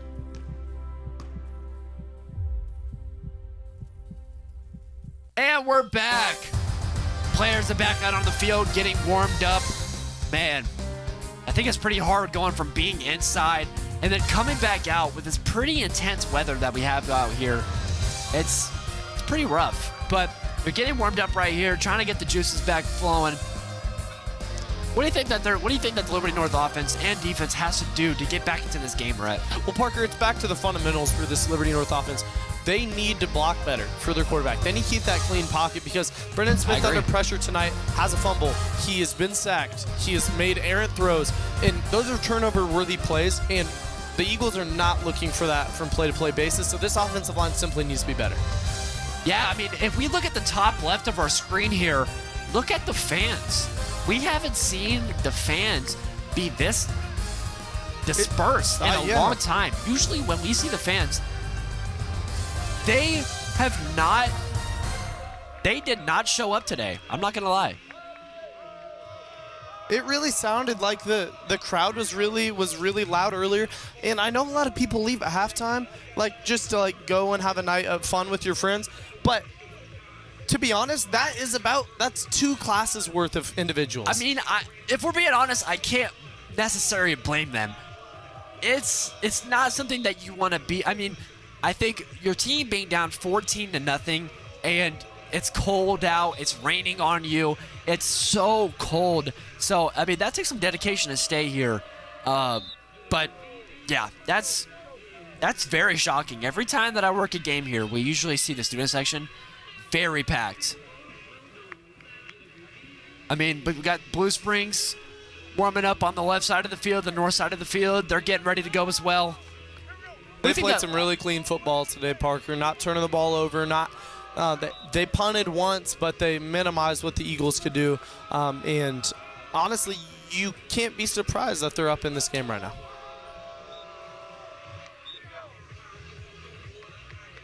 Yeah, we're going to talk about some scores going on here. Liberty's leading North Kansas City 28-7. Man, what a good game that probably is to be watching right now. They're both 7-1. How do you think that game's playing out right now, Rhett? It's going to be a lot of running the football. Yeah. The running back for North Kansas City, like I said, very prolific player. In Liberty with Colton Nolan in their backfield, also a very great player. Both teams, running teams, and 28-7 is a little surprising to me, frankly. Yeah, we got Lee Summit down 0-9. That's a pretty score. Pretty weird looking score. I'm gonna guess that this is probably a touchdown, and it's probably a safety, or it could just be 3 field goals. Extra point and then a field goal. It could be. But that's a very interesting game. 4-4 against 6-2. That's pretty interesting. The Eagles are heading over to the sideline. Staley leading Ray-Peg 14-0. What a battle of mid. 2-6 to 0-8. 14-0. Wow. I can't say I'm surprised. Staley does have some real playmakers on their team. 2-6, I don't think perfectly reflects their skill level. Ed Ray-Peck has been unlucky this year. It's probably a pretty close game, 14-0, same as it being here, just a little bit different on the records there. Yeah, let's take a look at St. Joe Central to Park Hill South. 7-14, which is actually pretty surprising. Park Hill South has a record of 1-7. If you're 5-3 and you're down a score to Park Hill South, 1-7, discussion has to be made here. Let's talk about this game though. 35-0. So I can't tell you I didn't expect it. Blue Springs South. Aiden Weinhelm is playing incredible right now at the helm for that offense. Running and passing quarterback. Mama. Man, that is pretty surprising. Let's take a look at this one. Oh my bejeebies. 45-0. Holy mackerel. That's incredible. I'm killed to be in that Park Hill student section, man. That's awesome. That would be insane. I wonder if it's just as cold over there as it is here. It's got to be. They're not that far away. And we're getting ready for kickoff here in the second half. Liberty North Eagles trail by 14, but their hopes are not vanquished yet. They kick off to Blue Springs right now, but they're going to get the ball back after if they're thinking they can get a stop here. Just 24 minutes left of football right here as Matthew Dembski will kick this ball off.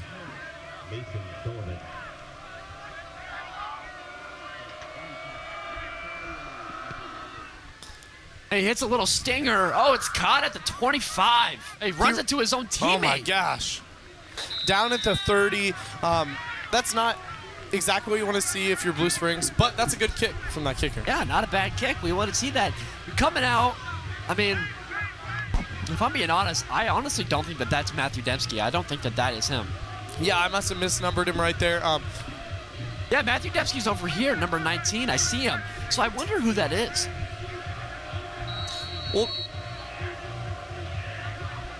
Well, considering that they didn't end up kicking it all the way down to the returners and just did a little squib kick, you don't need a kicker for that. You just need a guy who can swing his leg, right? Yeah. And that's a good spot on that kick, though, to be honest. And we're getting another look at this Wildcats offense right here. Oh, and he breaks free. What's he got? 10 yards. I think he's got a first down on him, man. This is a running by committee backfield today. We got Mayfield and Olberg both taking a lot of carries. We've seen a lot of Mayfield today. What a good cut through that gap from the right tackle to right guard. Some good tackling from the Eagles there to rally on the football, but not before he picks up 9 yards, Parker. Yeah, I mean, that's a pretty good play to start the half. I mean, 2nd and 1 now. That's a pretty good setup that you set up your team so far. I wouldn't even be surprised if they take a shot here. They're pressing our player to watch, Devin Staley. Yeah, the pressing here. Oh, it's going to be a keep by the quarterback. And he's taking a lot of hits today, but he's a bigger guy at 6'3", 200 pounds as a junior. And we've already said what he can do with his arm, and we've already seen what he can do with his legs. He's really put together a very solid game, taking care of the football, and leading this team to a 14-0 start. Yeah, honestly, this quarterback has really been doing a lot of playmaking for this team. We're having a little bit of communication here, pre-snap, changing things up. Maybe they didn't like what they saw here with the defense kind of shifting, but we'll have to see what they're cooking up here. 1st and 10 coming out on this drive. Let's see what's shaking and baking here. The Eagles are staying with their signature 3-down linemen, and I wonder how that's affecting their pass rush. She's going deep. That's going to be an interception! Intercepted by Ty Lane. That's going to be his 2nd of the year, and we're looking at a return. Oh, listen, we have a block in the back, but we'll have to see if that's what I saw. Treshunded Neal. That should be 15 yards after the play, though. So I think the interception will count, but there's going to be 15 yards. They're going to pull him backwards, but we're going to listen to this ref for what he has to say. Yeah, that was a nice replay there. Let's have to, I mean, the refs are discussing it right now, but we'll have to see what they say. I wonder what they're going to say.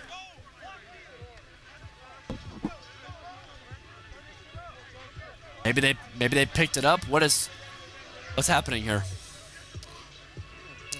They're conversing right now. It's looking to be a block in the back on Treshunded Neal. Tough to do when you're trying to fight for more yards.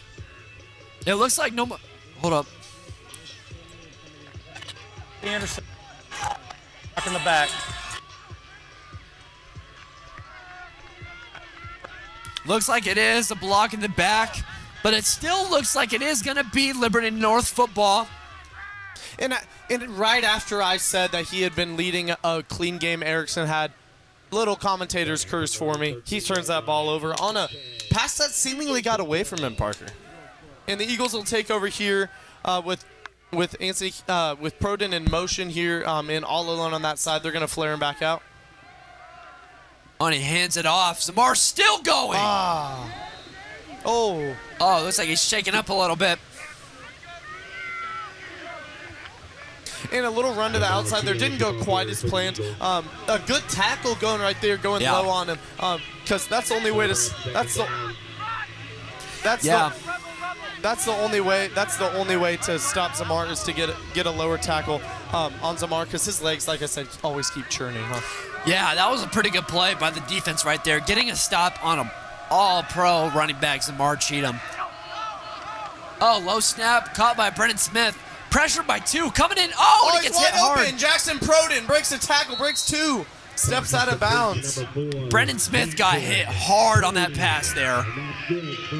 And look at him getting mobile here. We're going to see him going out. He gets hit hard, delivers a strike past the sticks. Yeah, he got hit hard there. And Jackson Proden here is leading this Eagles offense by a wide margin in receiving yards today. Yeah, I mean, when you talk about key players for this Eagles offense, Jackson Proden has to come up as one of the first names that you discuss. Looks like a TFL by the, that's a tackle for loss for anyone who don't know. That is a tackle for loss for the Blue Springs Wildcats defense that they have there. Man, they have been shut down almost the whole night. Still 14-0. 9 minutes left in the third quarter. What can this Eagles offense do? We've been trying to figure out this whole game so far. What can they accomplish? They've only had Brendan Smith starting for them for a couple of days or a couple of weeks now. What can they accomplish? He established himself last week against Rockhurst. Like I said earlier, over 200 yards, 2 passing touchdowns, 68% completion rate. But what can he accomplish this game? Well, tonight he has an 83% pass completion rate. As we see him getting mobile with some green in front of him, we know he can run and avoids the big hit. That's a great play from Smith right there, avoiding the big hit, as well as getting that first down. We'll get a look to watch his wheels here. Woo! Man, he beats that linebacker to the edge and gets that first down and steps right out of bounds. That linebacker had bad intentions. Glad he got out of the way. Yeah, evading the pressure very nice there, very smoothly. Able to get out of the way and create a new set of downs for his team. Or very close to that. Yeah, 3rd and 1 actually is what we have here. My apologies. It's tough to reach that ball forward while you run out of bounds because imagine they just hit it back in bounds out of your hands. Yeah, I mean, let's see, he hands it off. Cheatham's going to get the first down and some more. He breaks the tackle. Good block from Treshundon Neal down the field. That's going to be about a 15-yard run. This guy is on fire tonight. We're going to get a look. Little outside zone run. He beats everybody to the outside, shakes the would-be tackler, and then he carries 3 guys on his back. That seems to be a trend tonight, Parker. He is playing a really great game.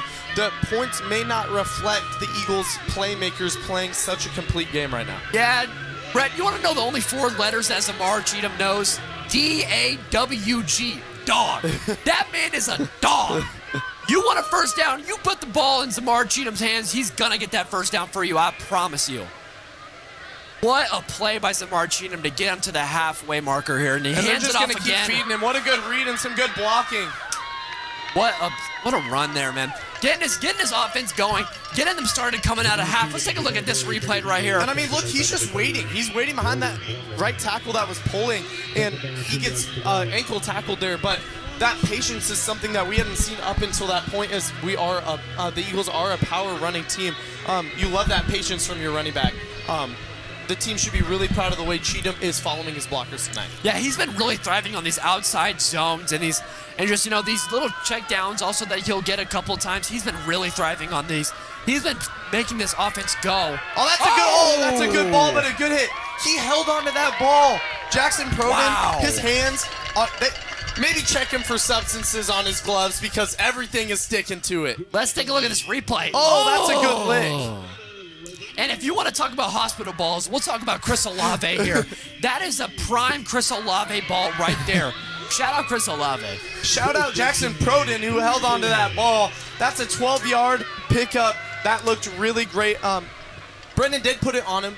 That safety made a good read. Yep. The hit came at the right time, but incredible job holding onto that ball. And they're going to hand it off to Cheatham, who goes right up the middle for about 4 yards. And for people who didn't know who Chris Olave is, he is a wide receiver on the Saints who gets thrown hospital balls and gets concussions all the time. Oh, laundry on the field. What happened?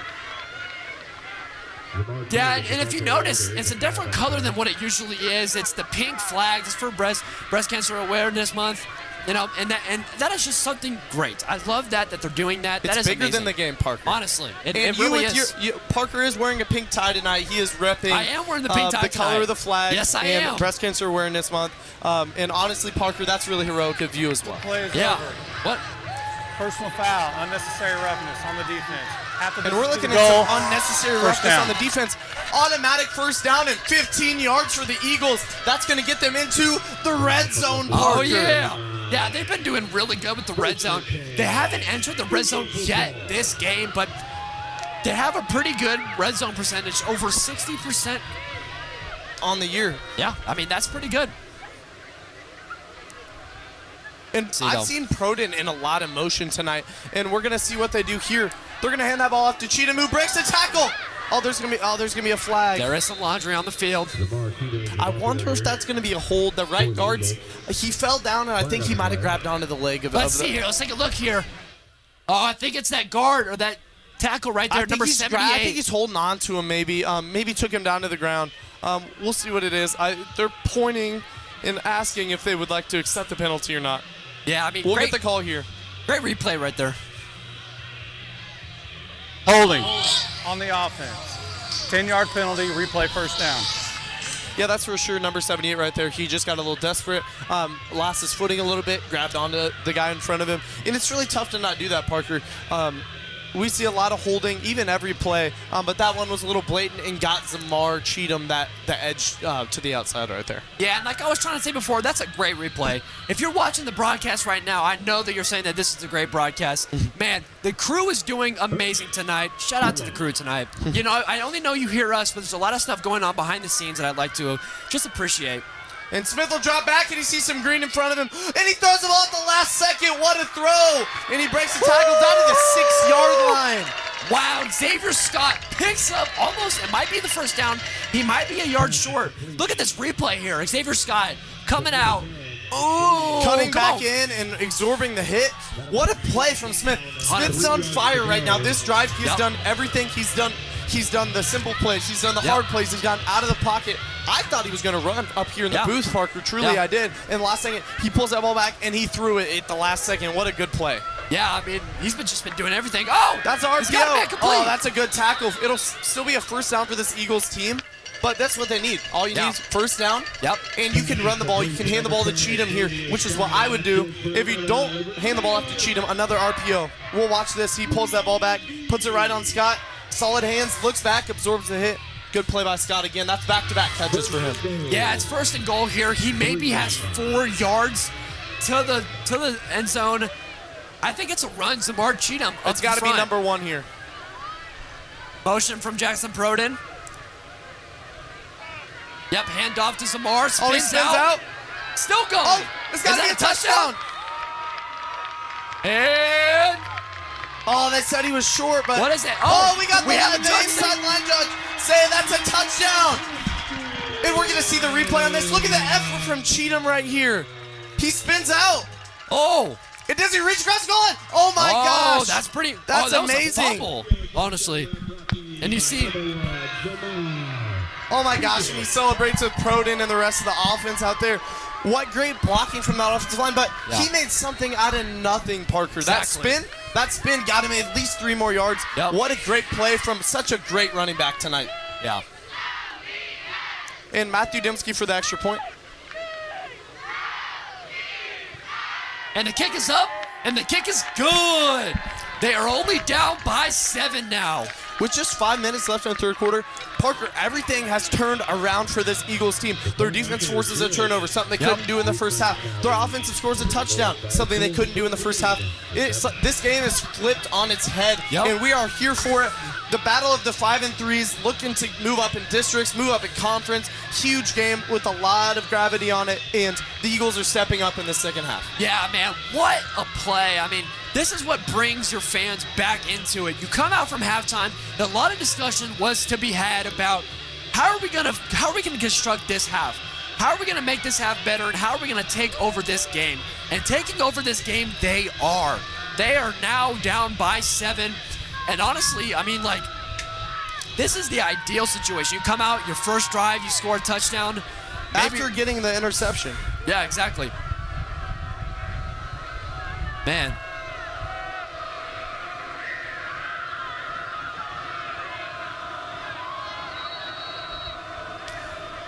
Kickers lining it up, ready to kick it. Some communication going on with the kickoff team. Special teams, expect a little squib kick here. Expect a little. They do a lot of different positions that they like to kick it at. Let's see it. We'll probably see a little bit of a short kick here.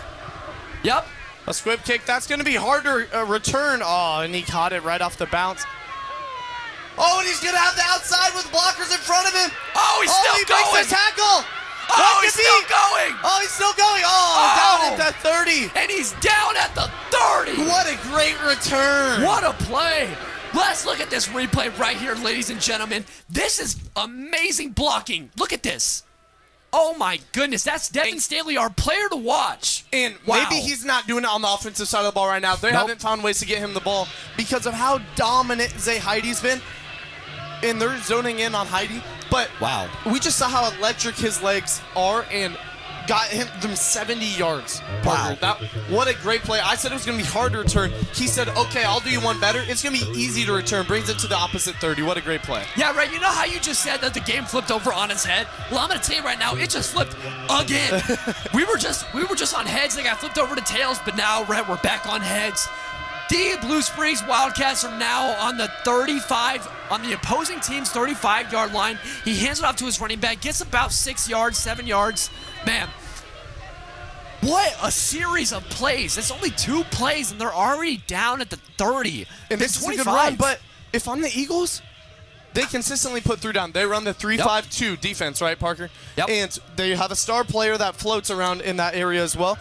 But the 3-5-2 lineup will make you susceptible to losing in the run game if your linebackers aren't finding every single gap. And right now, the linebackers are getting beat in the gaps, and the 3 defensive linemen cannot do it by themselves. If I'm the Eagles, I'm bringing down another lineman, and bringing down another lineman they have. Yeah, Red, if we look right now, man coverage out here, that means somebody's going to be open. Oh. And they missed a tackle in that backfield. That still could be first down, check who that was. I do believe he did get the first down. It was definitely close. Missing that tackle is brutal for the Eagles there. You do that, you get them into third down, and it could be we could be talking about a different play going on here. Yeah, Zay Heidi. Number 1 right there. Safe to say, the leading key player of the game so far. A crazy amount of plays that he has made so far for this offense. You talk about key players for this Blue Springs offense and defense. He has been making great plays for both. When you ask for a two-way player, Zay Heidi is the one that you look for. Hands it off to the running back, gets a couple yards, spins out, and he's about 2 yards short of the first down. Let's look at this replay here. Gets through the A block here, or the A gap, and then spins out. Man. That's a solid run, and these running backs for the Blue Springs Wildcats, Mayfield and Olberg, are having a field day. This Eagles defense has no answer. And we talked about this coming into the game. They need to stop the pass. Yeah. Besides the touchdown, they honestly have Parker, but they can't stop the run. It's another way the Wildcats are surprising us tonight, and they've done an incredible job of blocking and running. Yeah, I think that they game planned to stop the pass. They did not stop the QB run. keeper! Oh, what a tackle. Oh, my gosh. A touchdown-saving tackle from number 13. That'll be Makai Williams. Austin Dirk right there. He is the junior. He has 32 tackles and 3 tackle for losses so far on the season. When you talk about a junior Mick coming up, and he's just establishing himself, man. 2 minutes and 19 seconds left in this third quarter. Another QB keeper. He really wants it. He's going to be short, and they're not going to give him any more. That's going to be second and 3 from with the sticks being the end zone there. And we're seeing a lot of QB keepers and a lot of misdirection, Parker, like you'd been talking about before the game. Good call there. And honestly, it has been fooling this Liberty North offense, defense. How do you know who to tackle when you can't see the ball? First of all, it's raining. The rain's in your eyes. Yep. And also, the guys are equally as fast, equally as athletic. They got 2 running backs in the backfield at all times, seemingly. This quarterback is running a really good game tonight. Yeah, this has just been insane.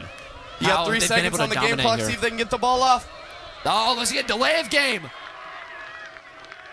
Let's go ahead and hear what the ref has to say here. Might have been a false start. Those pink flags out. Prior to the snap, false start on the offense. 5-yard penalty, replay second down. And Parker, that's just the offense trying to make up for. They were down in the play clock. Yep. They're trying to get the snap quicker, and maybe one of the linemen or receivers jumps early because they're trying to make sure that everybody gets going. They're trying to anticipate the game clock, Parker. Yeah, and right there they couldn't. And with Liberty North, they will most likely be making a comeback, and they most likely will be keeping that pressure on. So you can't use those timeouts early, and then when it gets down to when there's 2 minutes left, you can't use it. QB keeps power, it. and he lowers his helmet, and he's going to be short. This time That's 3 in a row, Parker. The scouting report did not tell me how much they used this quarterback's legs. And what a good tackle right there from Ty Lang, the team's leading tackler on the season. He averages 10 a game. It's really impressive how that junior has stepped up into such an impressive role as what they call the star defender. Yeah, 45 seconds left in the half. They're about on the 3-2 yard line. Actually, no, the 7 yard line. What do you run here, Parker? I think you keep it. Just keep it. Keep doing what you're doing. Yeah, and he's going to be short again. 4th and goal at the 1. Parker, this game has been absolute cinema. I mean, we're blessed to be up here in the booth tonight and with such a great crew calling a game that is really enjoyable to watch and not at all what we expected. Yeah, it's just been insane. I mean, the clock is coming down, and yeah, I mean, we're about the clock's just taken out here, man.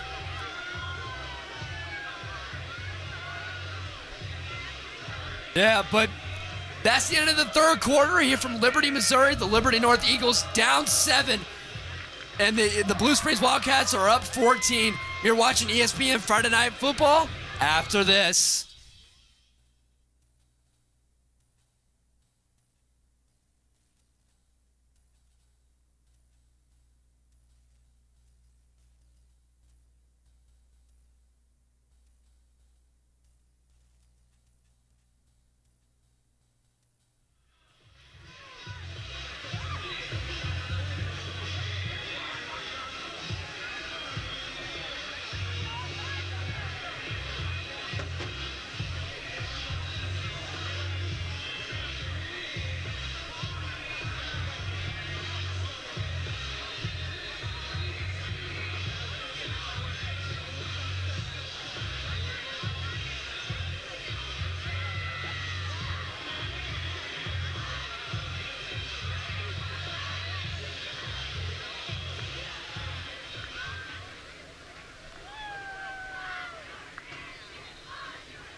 Welcome back to the campus of Liberty North High School, Liberty, Missouri, and tonight's ESPN3 high school football game of the week. The Liberty North Eagles are down 7, but they are on defense. The Blue Springs Wildcats are knocking on the door to get this touchdown, to be up 2 scores, 21-7. Man, Red, what do you think they should run here? 4th down, 4th and goal. They have about 3 yards to go. What are you running here? Short screen, run up the middle? What do you like? They're kicking it. I was going to say, it looks like they're lining up to kick it. I would kick it, puts you up by 2 scores. If you don't get it, you do have them on the 1 yard line. Yeah. But here's the deal. This kicker has the leg for it. He puts it right between the uprights. And they're up by 2 scores here, Parker. That's simple. That's good coaching, and that's not getting greedy. Yeah, and Red, have you ever seen a kicker this big? 6 foot 220. That is a big kicker. I'm not even going to lie to you, Red. Usually when you see kickers, they're usually like 5'8", little scrawny, 170, 160. You usually don't see a 6 foot 220 kicker. That's pretty big. And he's got to generate a lot of power behind that leg. 100%. And frankly, it takes a serious athlete to be able to get to that ball so quick and kick it between the uprights. Parker, maybe I'm able to kick that one, but from farther away, count me out. Yeah, and I mean, that's the story that we've seen tonight. The Blue Springs offense really hasn't had a chance for their kicker to come out because they've been capitalizing on most of their drives. I think they've only had 1 drive that they've had to punt on. They've had about 4 drives. They have 2 touchdowns and they have a field goal. They punted once. On the other hand, you had the Liberty North offense, who was punted most of the times.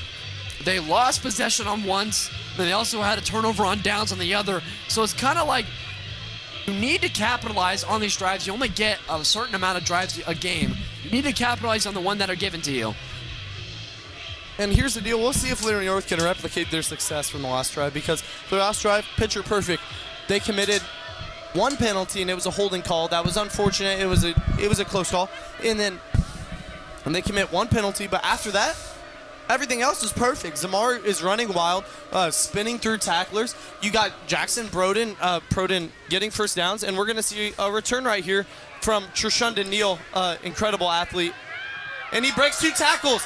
And he's a little loose. Still free. And he's got some great in front of him. And what a tackle. Out of bounds now. Man, oh, we got a little tussle. It's getting a little chippy. Sideline. It's getting a little chippy. Oh, and that defensive player, he's fired up. That's the kicker. He's fired up. That's the kicker right there.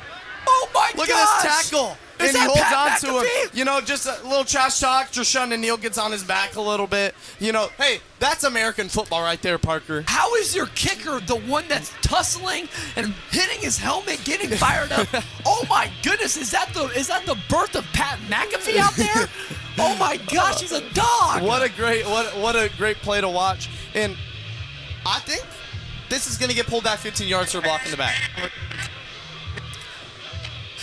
Yeah, wow. I'm still caught up on the kicker. Usually you don't see the kicker getting caught up like that.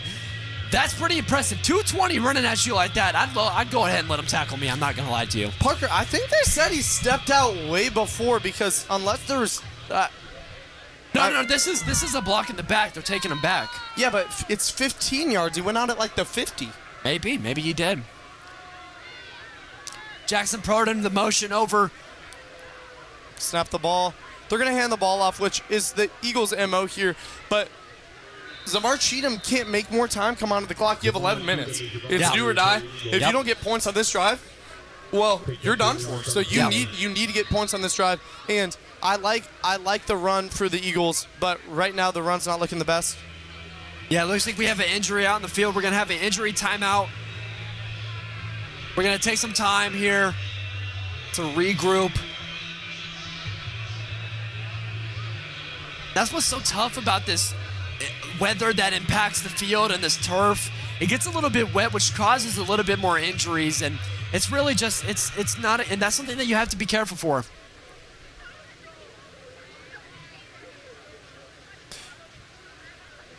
And we're going to take a moment here, but Parker, before that, what I'm seeing from the Eagles offense is a lot of Zamar. Yep. And a lot of the quarterback making plays. But what I'm not seeing is any dominance from the big boys in the trenches. No, not at all. Yeah, but let's take a look at some scores here.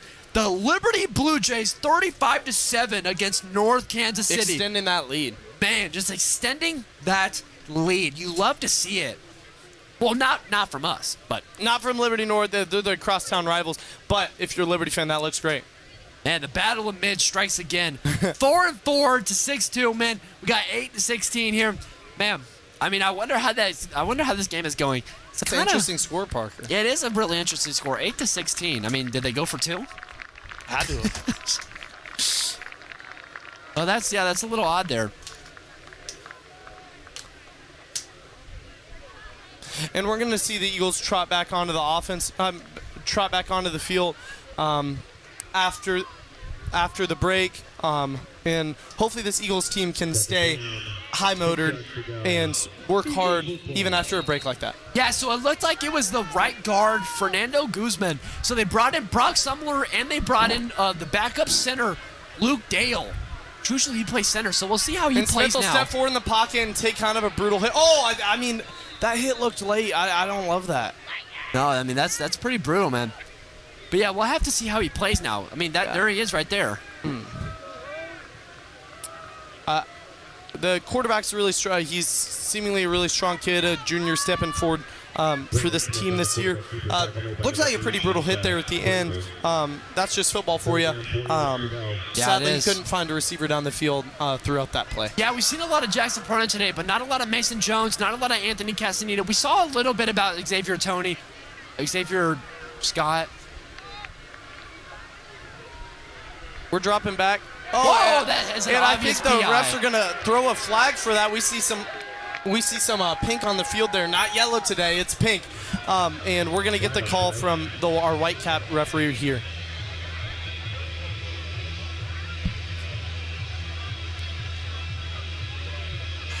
Pass interference on the defense. 15-yard penalty, first down. Yeah, pass interference on the defense here. That'll bring them up about 15 yards. And that's an automatic first down. It is an automatic first down as well. We're still looking about this backup coming in here. Luke Dale playing right guard now for Fernando Guzman. So you could see a little bit of some blown protection here. You also could see, I mean, he is. You can see better protection. Exactly. He's a very reliable offensive lineman, and we'll see how much they trust him with the plays they call here, how many quick throws they call. Yeah, we'll have to see how this goes. Motion over Jackson Purdle. We've seen a lot of that tonight. He's open. We're going to throw out to Zamar Cheatham. Perfect pass to him. He runs out the sideline about the 43. That was perfect. He put it right in front of him so he could get his momentum going, but he didn't put it between him and the defender so it wouldn't result in a hit. And we're going to get another. Second down, 4 yards to go for the Eagles. And there's Zamar Cheatham again. He's having a great game tonight, doing it on the ground, doing it in the air. He's playing well, and we're gonna see how these Eagles keep marching down this field. 2nd and 4. Yeah, it should be interesting here. They hand it off again. Zamar Cheatham still going. Oh my gosh, his vision, Parker's incredible. I see 1, 2, 3 cuts. It looks great from him. And Luke Dale, he held up there. He made sure that that their nose tackle didn't get through, and that's all he needed for Liberty North first down. Yeah, that was a really good game. Really good gain of yards there. Zamar Cheatham having a really good vision. There's T. Neal right there. He had that huge return earlier, but yeah, got he also called had back that due to block in the penalty. back as well too for the previous play. Possession. So snap, handed off. Oh, he kind of tripped and fell there a little bit. Yeah, let's take a look. Let's take a look at this replay here. He kind of like tripped right here. Oh, that's not good.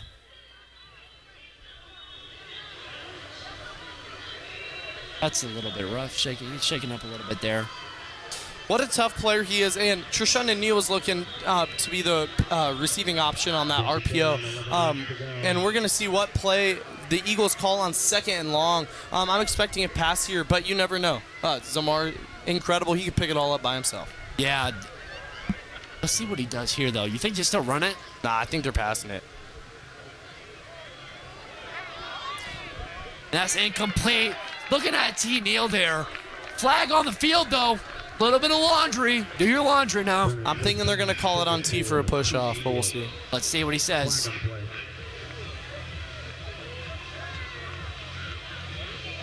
Oh, they call... Wow.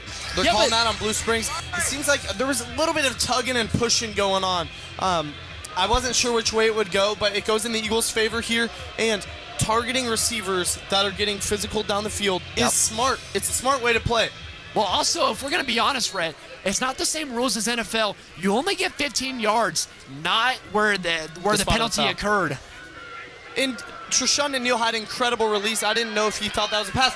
Zamar Cheatham breaking tackles, running through his own blockers.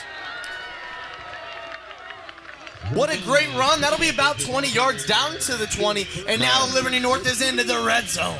Man. Look at that cut. He's running into his own blockers. It doesn't matter. They're pushing him forward, and he just holds people on his back. He's playing incredible, continues his great play into this 4th quarter, into crunch time. Yeah, very impressive. I mean, almost felt like he was going to get tackled for a loss there and then just kept going. Yeah, we got T. Neal and Devin Staley lined up next to together, playing man coverage. But he throws it out to Jackson Proden. What can you do, Jackson? Nice. Get it about 5 yards. And here's the deal. Trishan Neal 6'2". You got a guy with great hands, Devin Staley. He is playing great this year, nearly 500 receiving yards. But the size difference at the top of your screen, it's insane. I would throw Faye here. I'm sorry. Call me conventional, but I would give him a chance. Yeah, he takes it. Oh my gosh, he breaks the tackle, gets back to the line of scrimmage. I don't know how he did that, frankly. I thought he was dead to rights. Yeah. Yeah, he really didn't fix anything there. Hey, nothing hurt, though. This Eagles team has shown that they can drop their quarterback back, and it works. But this is a must-go. I don't kick a field goal here. I go for a touchdown. Worry about field goals later. Try and get the first down. If you can't, you got to get close. Yeah. Oh, they jumped! Yeah, and that's what I think that's what they wanted to do there. And we're going to see the call from our white cap ref.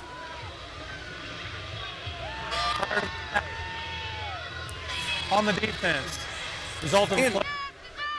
And the junior quarterback here draws the other team off sides with his cadence. That's really impressive, Parker. That shows how much he understands it. He will be a problem for the rest of the year in continuing on his journey next year as well. Yeah, he'll be a good factor of this for this team next year. Be great for them. Brent Smith ready to take this snap back in shotgun. And Eagles look to slim this lead down, and they're going to hand the ball out to Zamar Cheatham, who gets taken down behind the line of scrimmage. Parker, I'm throwing the ball there. I'm being serious. There's 10 yards to go. The quarterback has shown nothing but earlier in the game. The quarterback has shown nothing but well played this second half, right? Earlier in the game, ball slipped out of his hands. It was raining. Kudos to the defense for falling onto it, but very well could have been a recovery by the offense. And you got to give him a chance here if you're the Eagles offensive coordinator. And he drops back. He finds nobody. Is there green? Touchdown! Jackson Proden! Jackson Proden! A deflection, unlikely play. Touchdown all the same. Look at that! He underthrew him just a little bit, and the star wide receiver in corner for this defense. Wow. It slipped through his ungloved hands, Parker. Maybe if he had gloves, he could have caught that. That's brutal. Wow, film is not going to look good for him tomorrow. Wow. That is not what they wanted to do. I mean, Brent Smith is just happy that he did that because that would have been a bad interception. He threw it right to him. That could have changed the game. Proden now has a touchdown. He's leading the team in all receiving categories. He's eclipsed 100 yards, Parker. That's incredible. He's having such a lovely game tonight. Yeah, I mean, kick is up, and the kick is good. Yeah, Matthew Dembski is perfect on extra points this year. Yeah, let's go ahead and take a look.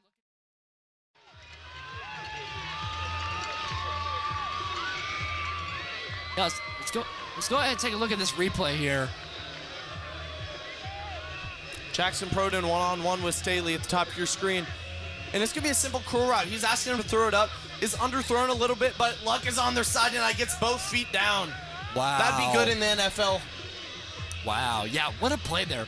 I mean, if you're Stebbins, I mean, you can see him. He is not happy right there. Coming out to the side, though, not happy. What a heads-up play, though, from Proden. Watching Thursday Night Football last night, Parker, a similar play happened where quarterback Carson Wentz threw the ball to the other team, bounced off their hands, and hit Jefferson in the face. He wasn't ready for it. Justin Jefferson wasn't the receiver. And right there, Proden was. That's an incredible heads-up play. And that's got to be one of the best plays in the game here because it turns the tide of this game.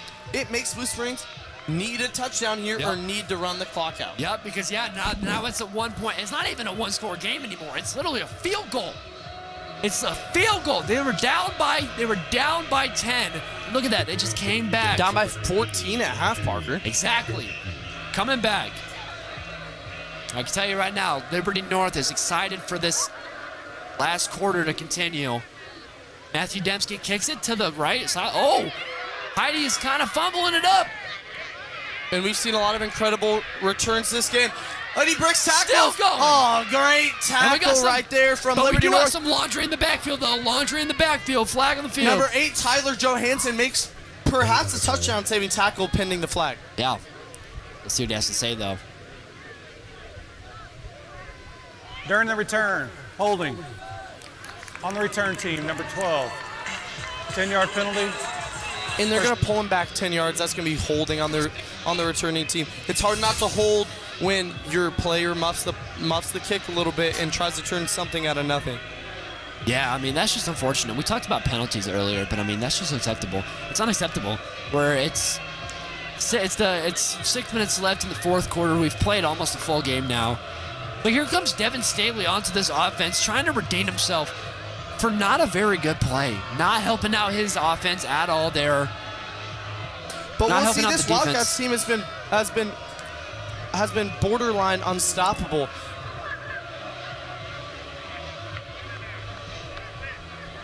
And while the student section hasn't been mighty as we showed you at halftime, it is super loud. We can hear up here in the booth. We hear their cheers as they're effectively getting back into this game, and they've consolidated at the bottom of those bleachers. They sound a lot louder than their numbers would show. Oh my he's gosh, still going! He's still going! What do you got? Oh my gosh! What a run! 90 yards to the house for Corey Mayfield. Oh my goodness! I cannot believe it. He looked like he was shot from a cannon, Parker. Wow. That is unbelievable. Wow. I don't even know what to say anymore. Wow. Blow for blow, these teams are going back and forth, just as we expected them to, 5-3 heading into playoffs. What a great game, Parker. Wow. And we'll see if the Eagles can strike back here, because 6 minutes, plenty of time. But do the Eagles have the explosive plays in them to get in this game and keep it close? Yep. Kick is up. Kick is good. They're back down to 10. 10 down. 10 points down by an absolutely electric play that's definitely going to bring the momentum down. First play of the drive, Parker, and he goes 90 yards to the house. Wow. You don't see that. Wow, wow, wow. Now, Rhett, I feel like it's going to take a lot for this Liberty North offense and defense to regroup after that. That is a very, very, just, wow. I don't even know. That's not going to help the momentum. I'll tell you that right now, Rhett.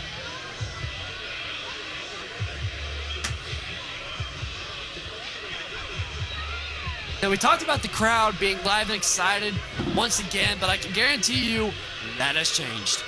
They're a lot quieter now, and this Wildcats team came on the road today, and they put their head down, and they went to work. They were physical. They were dominant.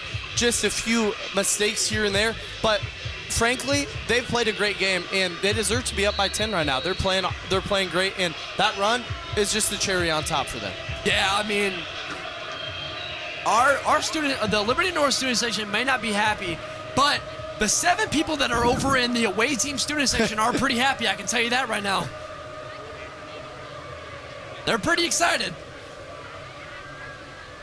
And the Wildcats kick off to the Eagles right there, and they're going to do one of those little cheap punts.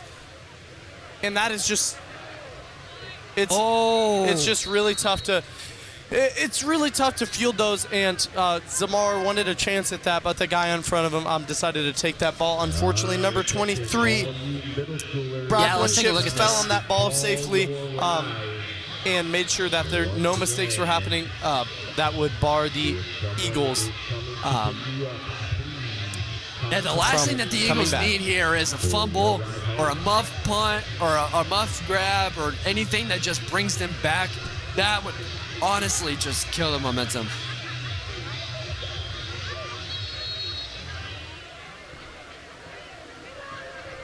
All right, let's see what this Liberty North offense can do. Down 10 with 6 minutes left. He drops back, passes it to Zamar. What can you do here, Zamar? He's going to get he's going to get 7+ yards. He received that in the backfield. He got 10 yards himself, but he starting behind the line is not what you want on big plays. The recipe for big plays is spectacular, and that play was anything but. Yeah, I think also when you talk about recipe for big plays, blocking comes into that very much. And this Liberty North offense does a really good job about blocking for their teammates. Oh, it's picked off in the middle of the field, number 9. And frankly, that was the right read, Parker. He just kind of noodle-armed it a little bit. Wesley Jones with the interception that could seal this game. 5 minutes left, down by 10, and they get a pick. Wow. He's targeting Proden. Proden's running through the heart of that defense. He's got it. He has 2 steps on his defender. Yeah. Like I said, Smith noodle arms it a little bit. There's a little too much pressure in his face, and he bows to the adversity and unfortunately throws an interception. Well, obviously, I'm not playing quarterback for the Liberty North Eagles, but I mean, he just threw it right at him. Add a little bit of loft to that throw, and I think that you got him. Just get that ball a little bit higher, and I think you have him, but that wasn't done, and look where we are now. The Blue Springs Wildcats have it on the Eagles 33. Really good starting position for them.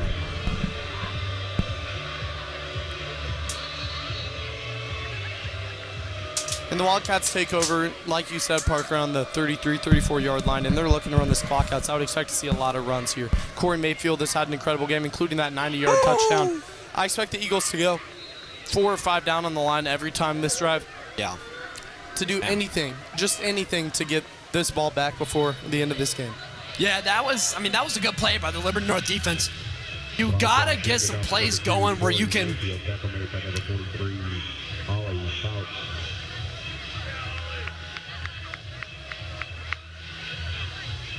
Second down, 10 yards to go.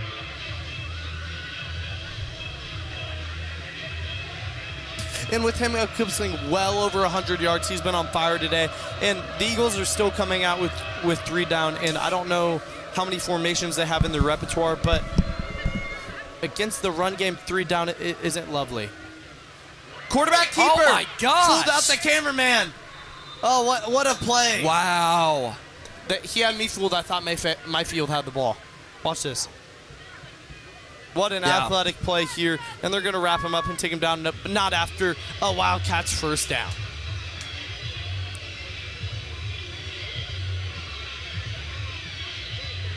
Yeah, I mean, and it's pretty shocking that the Blue Springs Wildcats, their offense, they run 33 different formations. That's pretty tricky to scout for.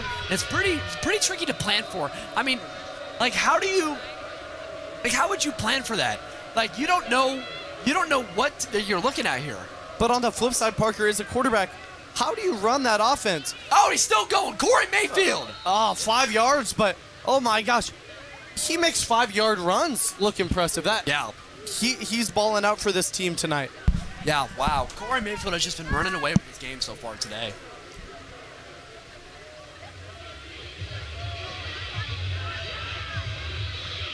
Man.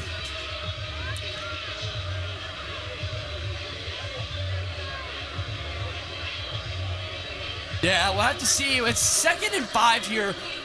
The Wildcats offense comes back out, and they're ready to go.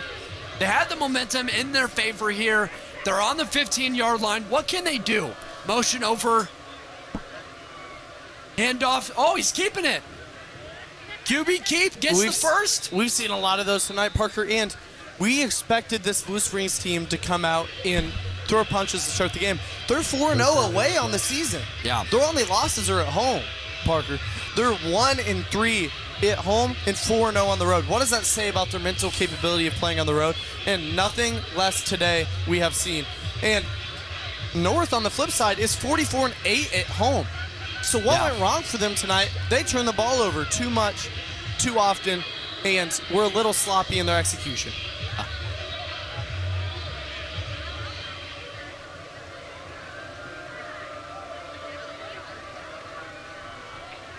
Oh, and he hands it off. About a couple of yards.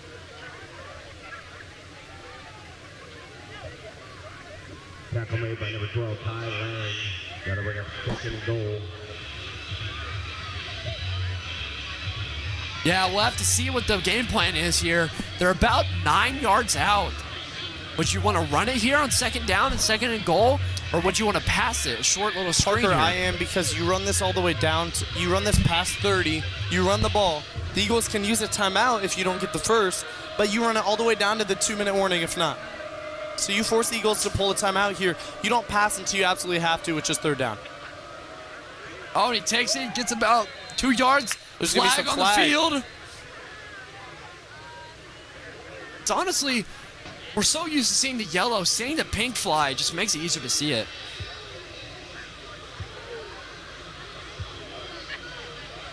They'll have to see what they say here. On the offense, 10-yard penalty, replay 2nd down. 10-yard penalty, so that'll knock them back to about the 19, the 18, around that range there. Not good for the Blue Springs Wildcats there. Still doesn't change their game plan here. They still run the ball to run the clock down to 2 minutes. And Parker, that's just that's simple game management. And the clock's running here, and actually they can run it all the way down to 2 right now, which they will. The Eagles will not use their timeouts. And after that, if they get the first down, it'll effectively end the game. Yeah, 2 minutes and 8 seconds left in the game. You're down by 10. You had the ball and they're on your 19-yard line. That's I cannot believe pretty they tough to come back snapped the from ball. that. The game clock was, they could have ran that all the way down to 2. Yeah, I don't understand that. Under 2 minutes now. Clock's still running. They're going to turn that clock off real quick. Perhaps our game clock was slower than the one on the field because I doubt they would have snapped it if they had known that. Yeah, it looks like they took a timeout here. Timeout. Yeah. Liberty North. We'll just take a second. They're going Please timeout reset right the now. game clock to 1:55. Minute 51 left in the game. And Red, 1:55. they're down by 10. What do you think the game plan is here? Do you try to get a stop here on defense and then score and then it's kind of difficult. Onside kick. Onside kick, yeah. I mean, that's really your only hope, but the Eagles haven't really found any explosive passing here. Yeah. It's been Proden up and down the field. It's been Cheatham up and down the field. Pretty much. When the Eagles get behind, it's tough to come back because when your best player's in the backfield and he's not your quarterback, then how are you supposed to... Your running back can't throw, catch, and block every play.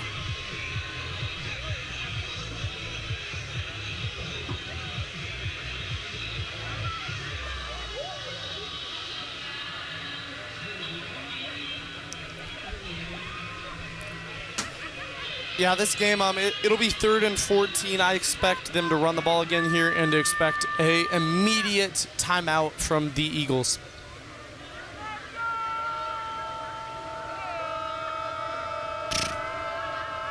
And while they look up like they're set up to pass, you see the left tackle getting a little excited right here. I think they run the ball again here, run some time down.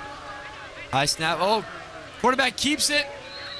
Yeah, so if you guys didn't notice, the clock was set back 5 seconds. It was 150 left on the clock, but now it was 155. They just ran it. And Liberty North, somebody called a timeout again. Liberty North called the timeout again. Giving themselves a chance to have plenty of time left on that clock. I expect them to kick it so that the Eagles can get a touchdown and then just kick a field goal after the onside kick. But they got to get points first, right? These are all hypotheticals right now. The Eagles need to show that they can go down the field in a minute and 50 seconds and then go down the field again and get a field goal.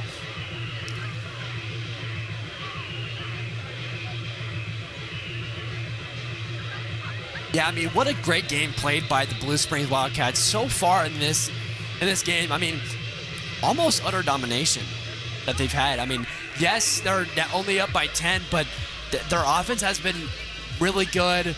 They've had some really big plays, really key games to them winning. They've also had a lot of good plays on defense, but also at the other side of the ball, Liberty North has played pretty good football. They almost threw an interception.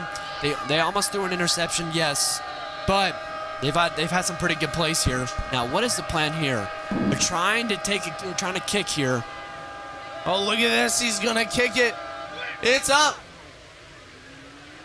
And it's good. Oh, my gosh. This guy's fired up. 27-14. This is the down guy 13. that slapped his helmet with no respect for this Eagles team and was looking at that bench and just got his team fired up. That's where I think the game changes is emotionally. They were set up. They were fired up. They were on the road, not the underdog, but they're not supposed to come in here and beat the Eagles in their house. Yeah, this is going to be pretty interesting for the Eagles. Having this loss going into the playoffs, this is a very interesting pivot point for them going into the late season here. Because it's, how do you carry on and go to the playoffs with a positive mindset coming off of this loss to Blue Springs? This is interesting. I actually think I would argue that it's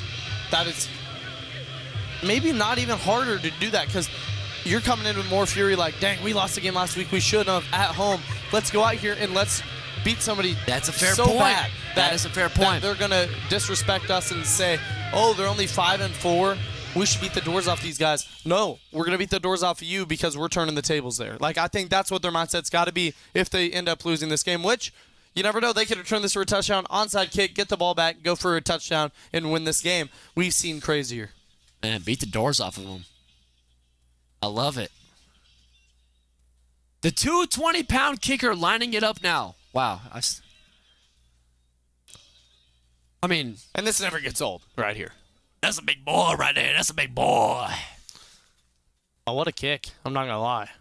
Oh, it's bobbled up. T-Neal grabs returns it. this for a touchdown.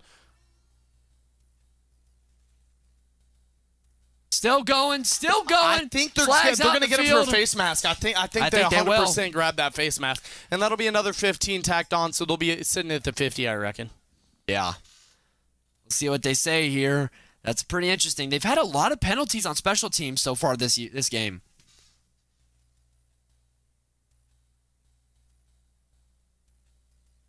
Still waiting on the call here. During the return, personal foul face mask on the kicking team. 15-yard penalty. Yeah, and we got that one right. They're going to put him down. I mean, did you see that ref there? He has a pink towel, he has a pink whistle, and he has a pink watch. And a pink flag. I love I love the dedication to showing support. Gotta love it. Even Look at that ref's got one, They're too. all dressed out. That's perfect. Love to see it, And man. we'll see what the Eagles got here. They're going to go an empty backfield here. What do you call here? You just call streaks?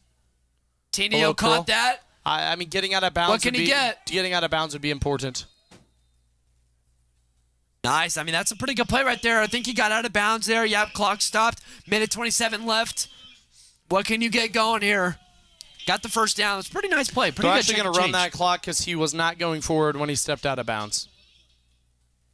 What can Brennan Smith do here? What does he got? Rolling out.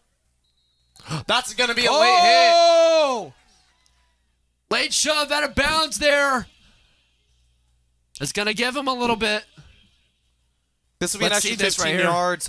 Brendan Smith rolling out of the pocket. They hit him after that white line there.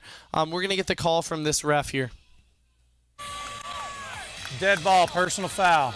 Late hit out of bounds on the defense. 15-yard penalty, first down. And if you're wondering who that guy is on that sign right there, if you want school to be closed for a snow day, that's the guy right there on that sign right there. I think his name is Ackerman. Last name's Ackerman, right? Dallas Ackerman, yeah. Yep.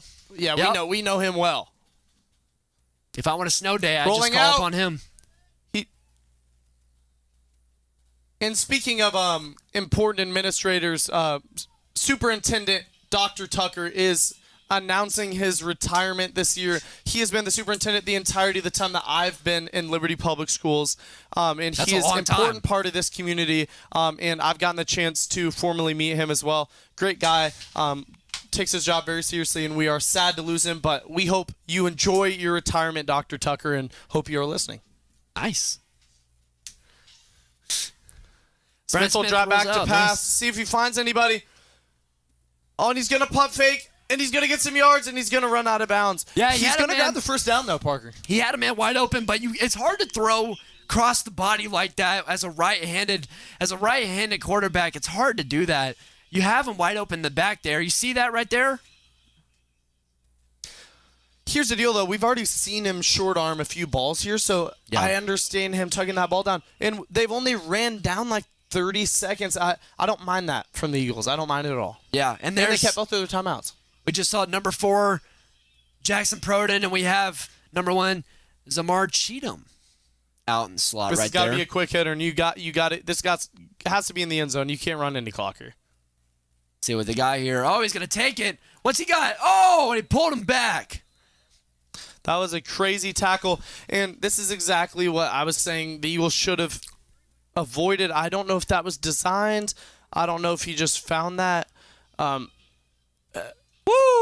He pulled him back by the jersey. That's a great tackle, and the Eagles wanted to avoid that. They had to use another one of their timeouts here. Puts them down to 1.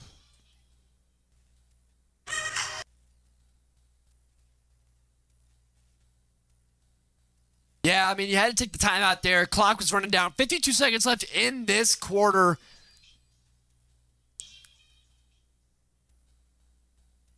This is tricky because you're down by 13 with 52 seconds left. There's not really much that you can do in this situation, Brett. There's really not much. I feel like you're just playing for pride at this point. I mean, I would disagree to say there's not much. You throw a touchdown here, you kick an onside kick, perfect onside kick. But it's a lot of if, then, but, so. Like, if they don't get the touchdown here, they have no chance.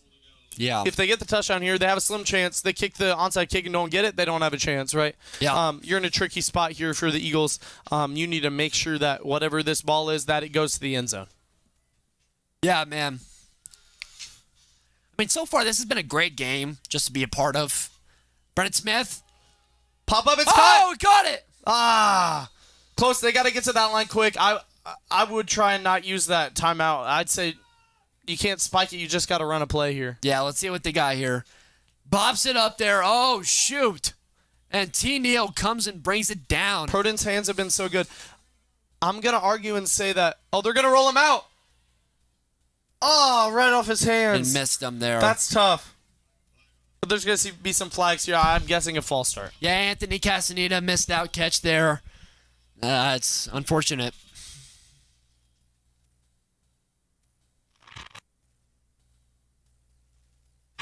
They're actually going to call a holding call right there. Second down for the Eagles. Push them back 10 yards.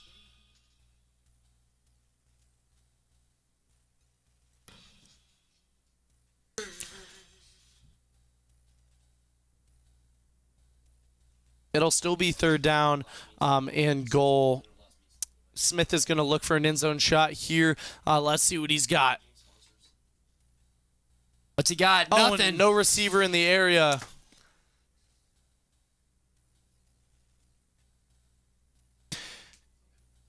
And this play right here could be the end of the game.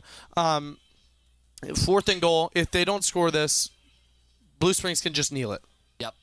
I mean, let's be honest, Fred, the game is over either way, but go out with some pride. I've seen crazier things happen. The Chiefs once scored in 13 seconds to go to the AFC Championship.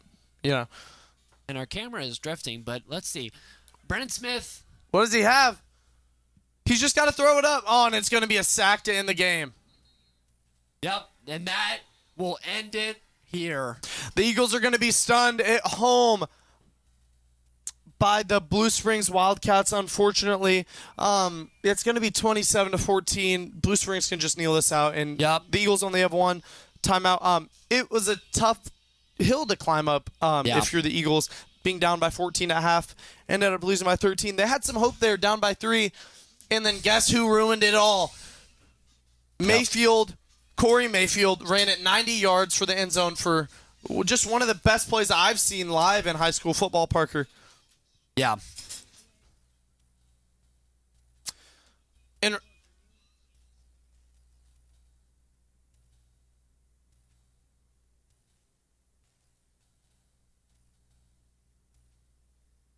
yeah, it looks like the Blue Springs Wildcats are in victory formation here. They're just going to take a knee here. And the Blue Springs Wildcats will end their regular season 6-3.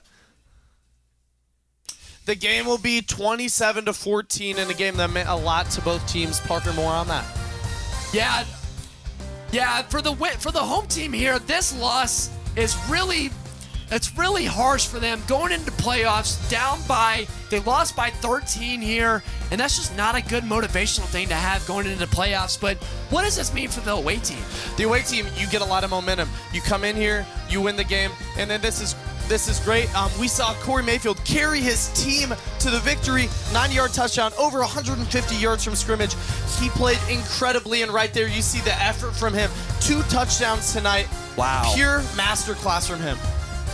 Yeah, and I mean, Blue Springs really just had a hold of this game the whole entire time. Start to finish, Parker. Yeah, I think that they came out, they had special teams, they had good plays. On offense, they had good plays.